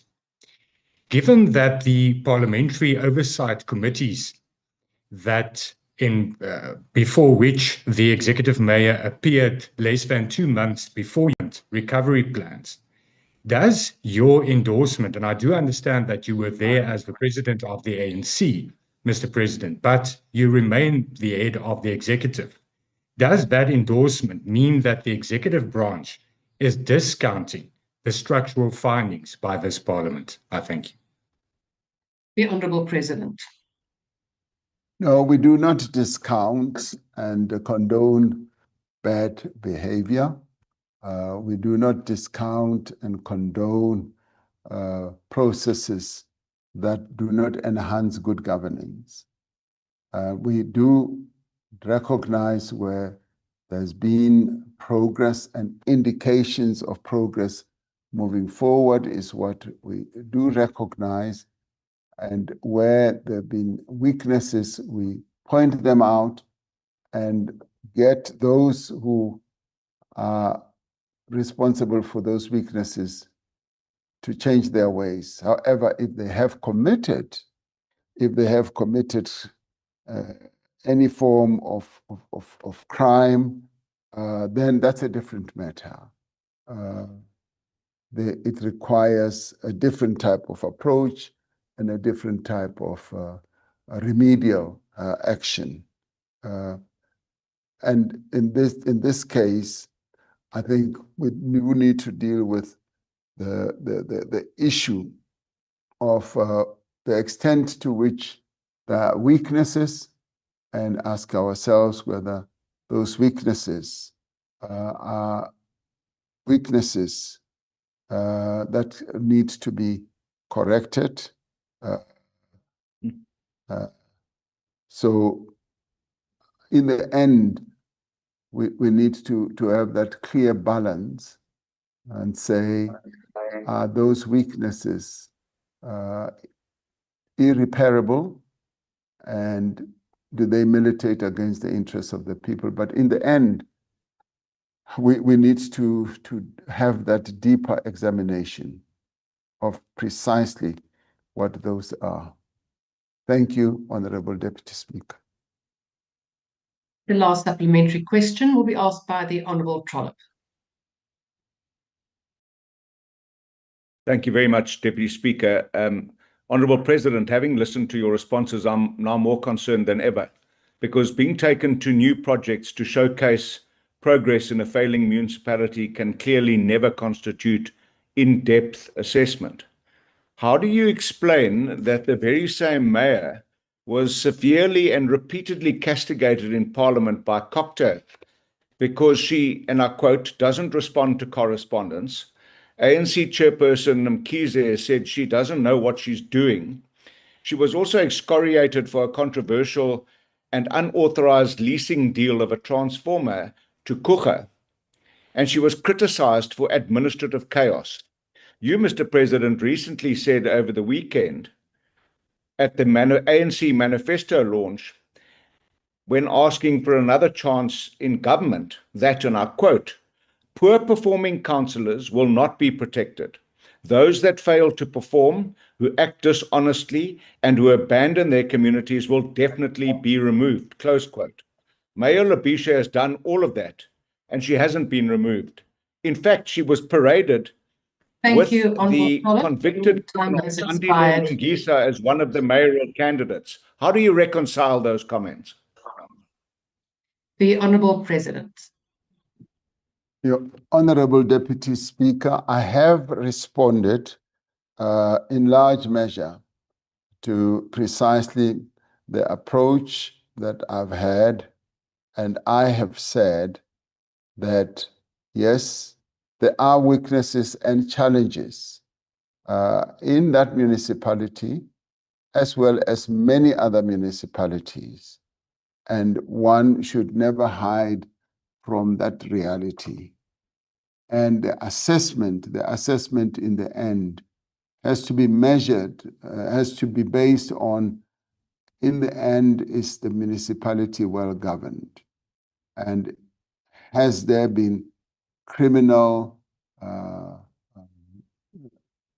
activities that have happened that have led to either the stealing of money and fraud and all that? That's what we need to examine as we move on.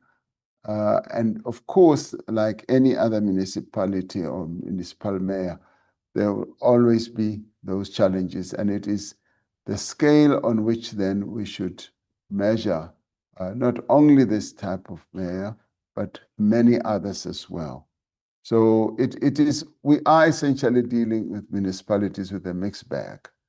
And as we deal with a mixed bag, we need to examine precisely how we should handle those. Those, of course, as I said over the weekend, those who do not perform well should be removed.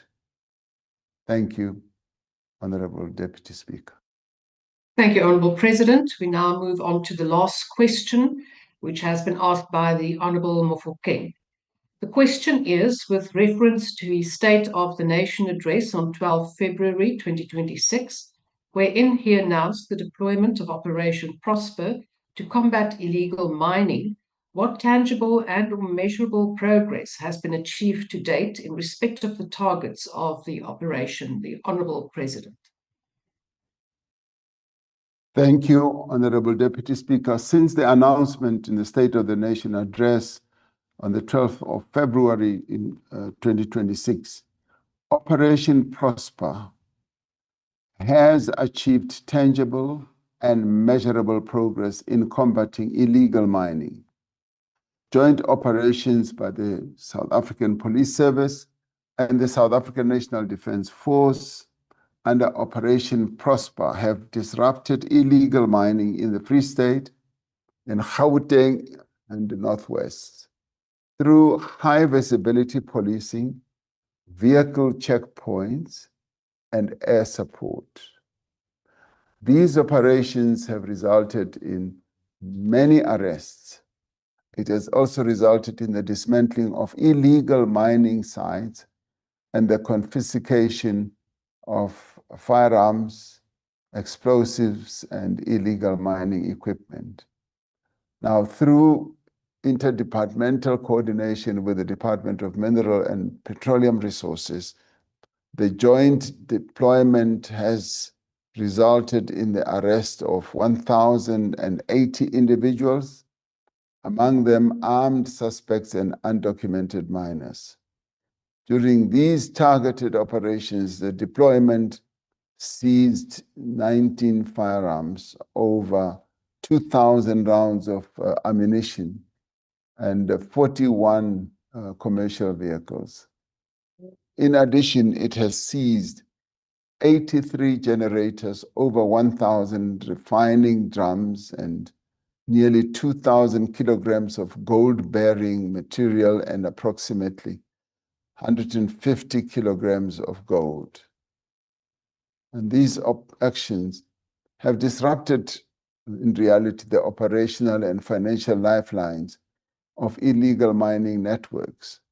To prevent the resurgence of these activities, the Department of Mineral and Petroleum Resources has closed many illegal shafts, and further closures are planned in the future.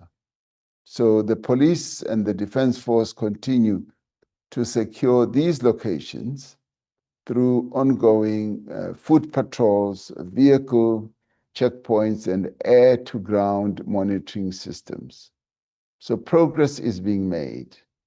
But because we are dealing with a number of areas where these illegal activities are taking place, the progress might seem to be slow, and yet work is being done. Thank you so much. Thank you, Honourable President. The first supplementary question will be asked by the Honourable Mofokeng.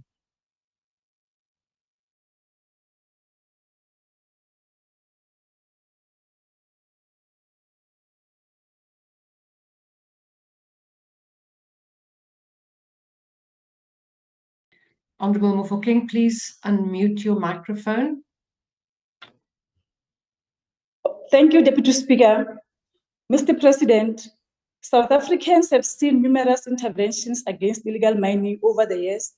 What is fundamentally different about Operation Prosper that gives government confidence that this time we will achieve a lasting reduction in illegal mining rather than another cycle of enforcement, withdrawal, and the return of illegal mining? Thank you, Deputy Speaker.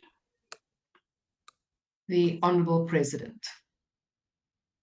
I think we are making progress in that we are using a multifaceted approach to dealing with the problem of illegal mining. We're engaging communities near where mines, these derelict mines are. We are also taking steps to deal directly with the illegal miners themselves, but we are also dealing with the physical sites where they do the illegal mining, and in a number of cases, shutting them down so that they may no longer be used. And we're doing this also in recognition of the safety element, because these mines that are derelict are not safe anymore. And we have seen some deaths that have occurred as a result of mine workers being in places underground that are no longer being used. They call them Madala sites. They are not well ventilated, they are not well lit. And so it is in their own interest as human beings that we should make this type of intervention. And at the same time, we are following up in the value chain further up to determine precisely who the real kingpins are. So the multi-sectoral approach that we are using is becoming quite effective. Thank you, Honorable Speaker, Deputy Speaker. This next supplementary question will be asked by the Honourable Schikkerling. Thank you, Honourable Deputy Speaker. Good afternoon, Honourable President. Honourable President, if Operation Prosper is truly prospering, as you've said, and successfully removing illegal miners from a site today, there is nothing to prevent that same site from being occupied again tomorrow.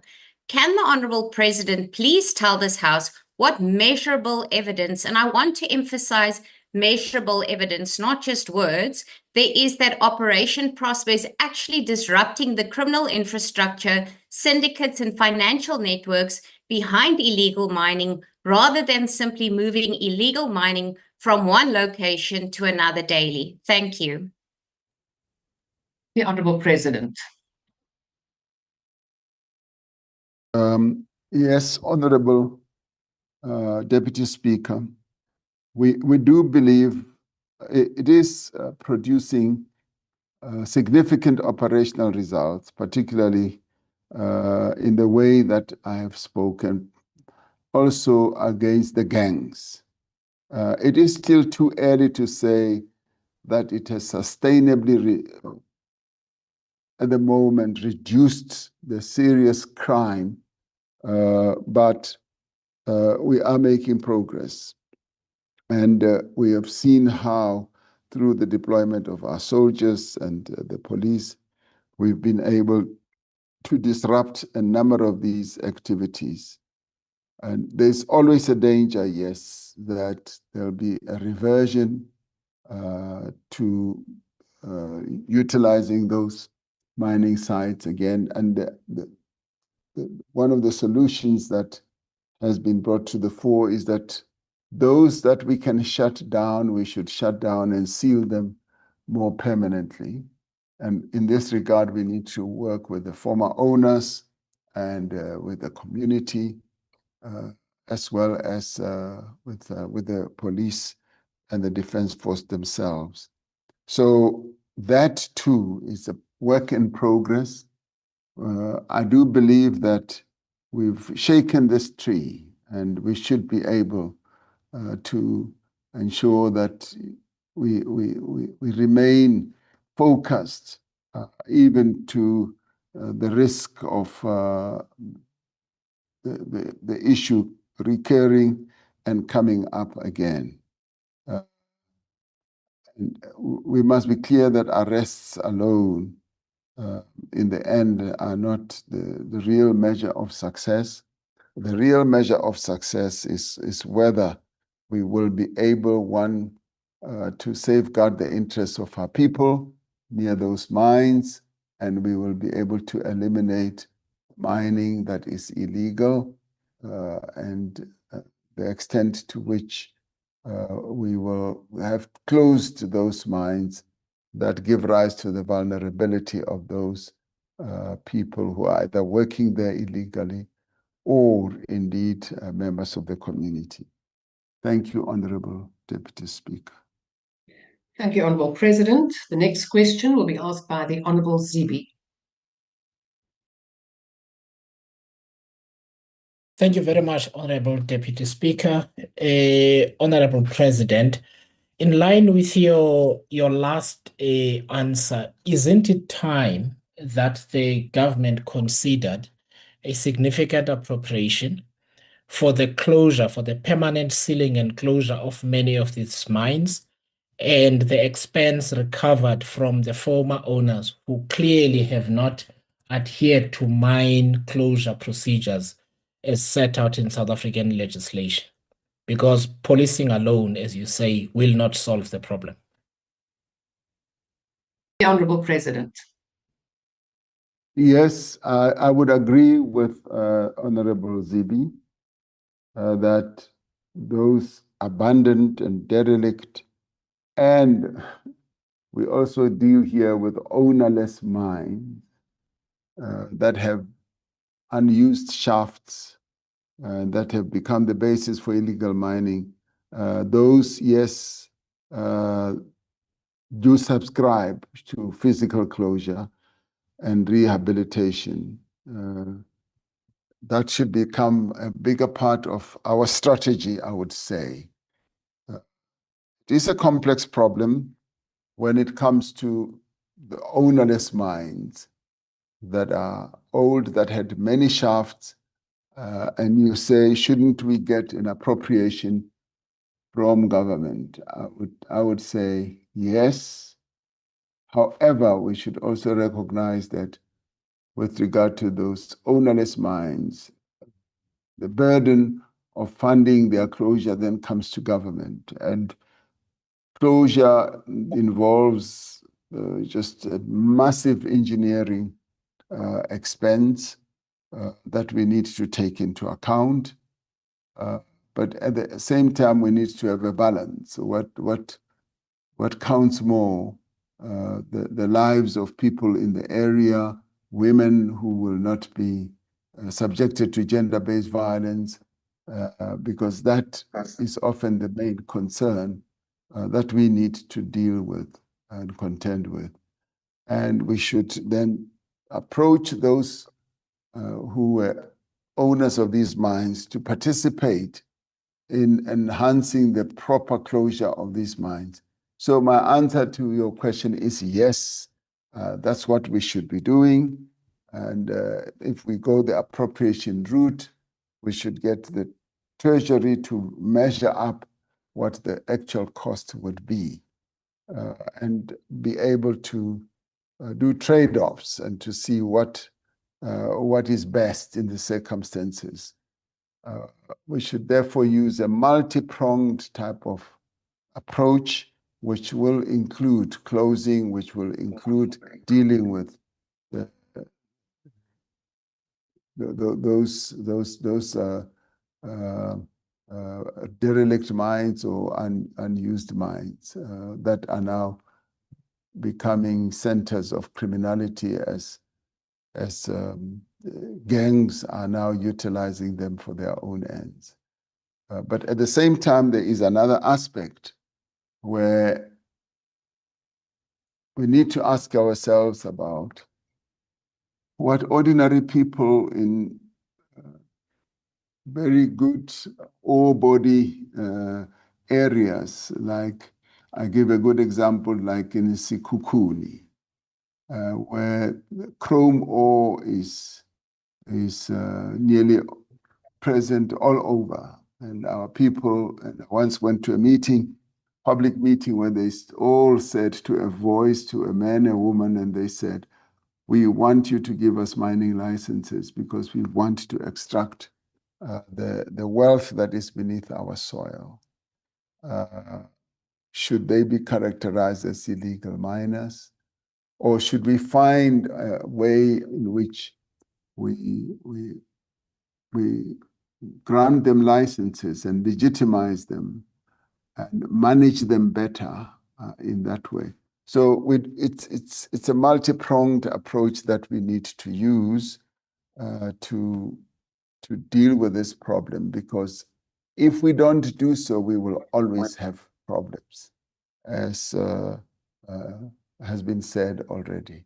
So it's one of those problems that requires a great deal of wisdom, a great deal of multi type of approach to discourage those mines, those derelict mines being used for criminal purposes as well as illegal purposes. Thank you, Honorable Deputy Speaker. Thank you, Mr. President. The fourth supplementary question will be asked by the Honourable Mashlatsi.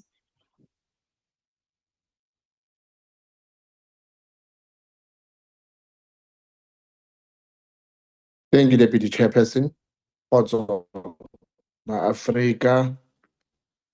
President, given that illegal mining has evolved beyond a domestic law enforcement problem into a transnational organized crime and illicit financial flow challenge, with potential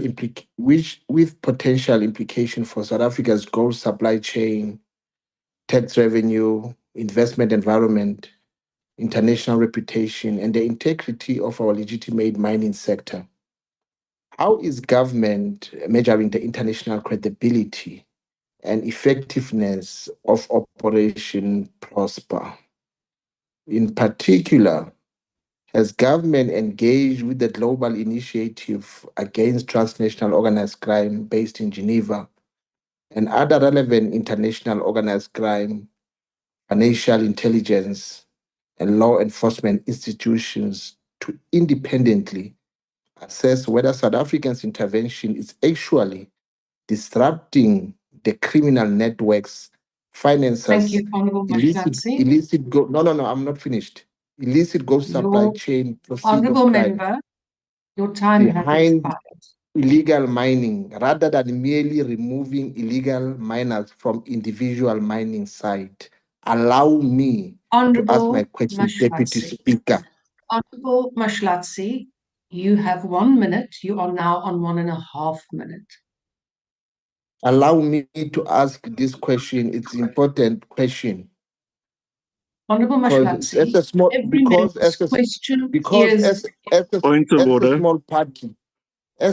party, I will never ask an original question until the end of this administration. Why can't you give me a chance to ask a supplementary question?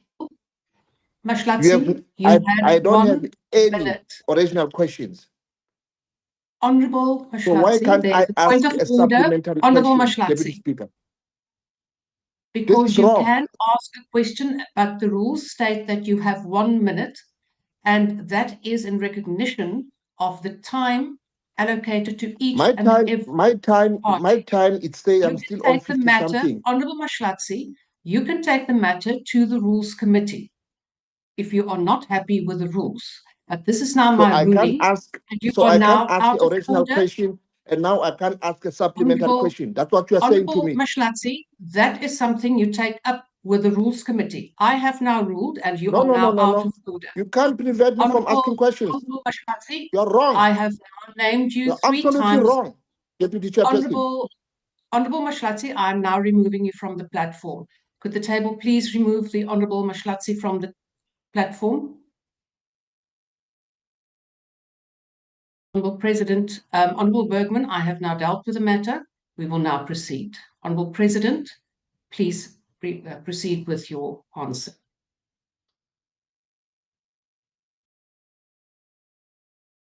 Honourable Deputy Speaker, what I heard as he was trying to develop his question was the extent of which Operation Prosper was having a negative impact on global impact. We have not been able to measure that, but what we do know is that yes, it is having an impact in South Africa, but it is, as we said, a mixed impact. People are being arrested. and they are being dealt with. The firearms are being removed, but we still need to have greater success in this regard, and we will be able to measure precisely the extent to which real progress is being made. But we must say that Operation Prosper has actually been able to bring down the incidence of illegal mining quite drastically because we focused on a number of areas in the Free State and in Northwest, yes, as well as in Gauteng. So it is producing significant operational results, but much more still needs to be done. And it is a bit too early to say that it has substantially reduced the serious crime that is given rise to by illegal mining. Thank you, Honorable Deputy Speaker. Thank you, Honorable President. The last question will be asked by the Honorable Mofokeng. Thank you, Deputy Speaker. Mr. President, beyond arrest and enforcement operations, what specific institutional and measurable mechanisms will ensure that the gains made through Operation Prosper are sustained after the deployment ends, and who will be held accountable if illegal mining returns to areas that have been cleared, as well as how are we seizing cash proceeds from illegal mining to offset the cost? The Honorable President. The various measures that will need to be taken, that is exactly the question that is given rise to.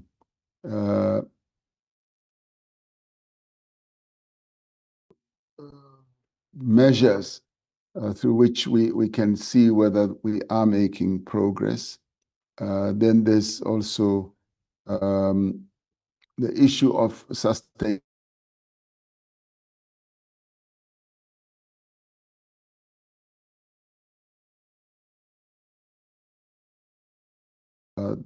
There would be Prosper finishes its work.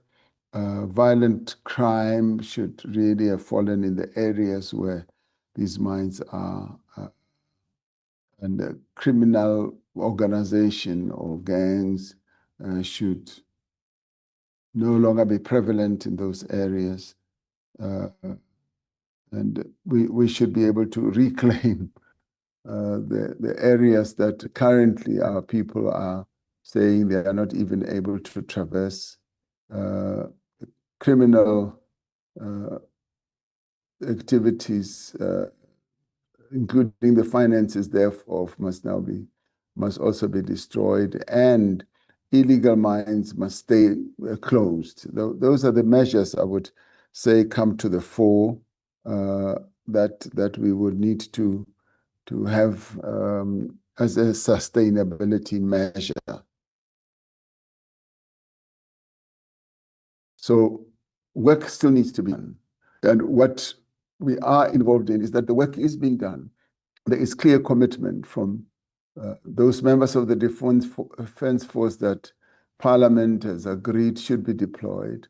There is real commitment amongst the police who are working on these on the issue of illegal mining. So we are making progress, but of course we want to see much better progress than what we have, and we are committed because this is a problem, a challenge that has been raised by our people, which we need to address. But what we can say we have been able to do is to respond to the, if you like, cries of our people as we deployed the illegal, the Defence Force and our police. The criminality has come down and the incidents of illegal mining have come down. They do keep resurging, but they are being dealt with. we are making the progress that I've alluded to. I'm confident that we will reach a stage where we will have made greater progress, and what Honorable Zibi spoke about would be, I would say, the Holy Grail, where we will say, we've now made real progress. The mines are closed, and we've deployed all the resources that we need. The challenge that we have is that we have a lot of these mines that no longer have owners, and where the owners, as these mines were mined many years ago, more than 100 years ago, no longer have owners. The owners have either left or enriched other capitals of the world, and they did not participate in the rehabilitation of those mines. Those mines are now left to government to deal with, because they are giving rise to a social problem, or many social problems. So we've got to have a multidisciplinary approach to solving this problem, but I have no doubt that we will. And some of it will be policy driven, and some of it will be regulatory driven, some of it will be allowing our ordinary people to get licenses to themselves get involved in a measure of mining, which we should not characterize as we go forward as illegal mining.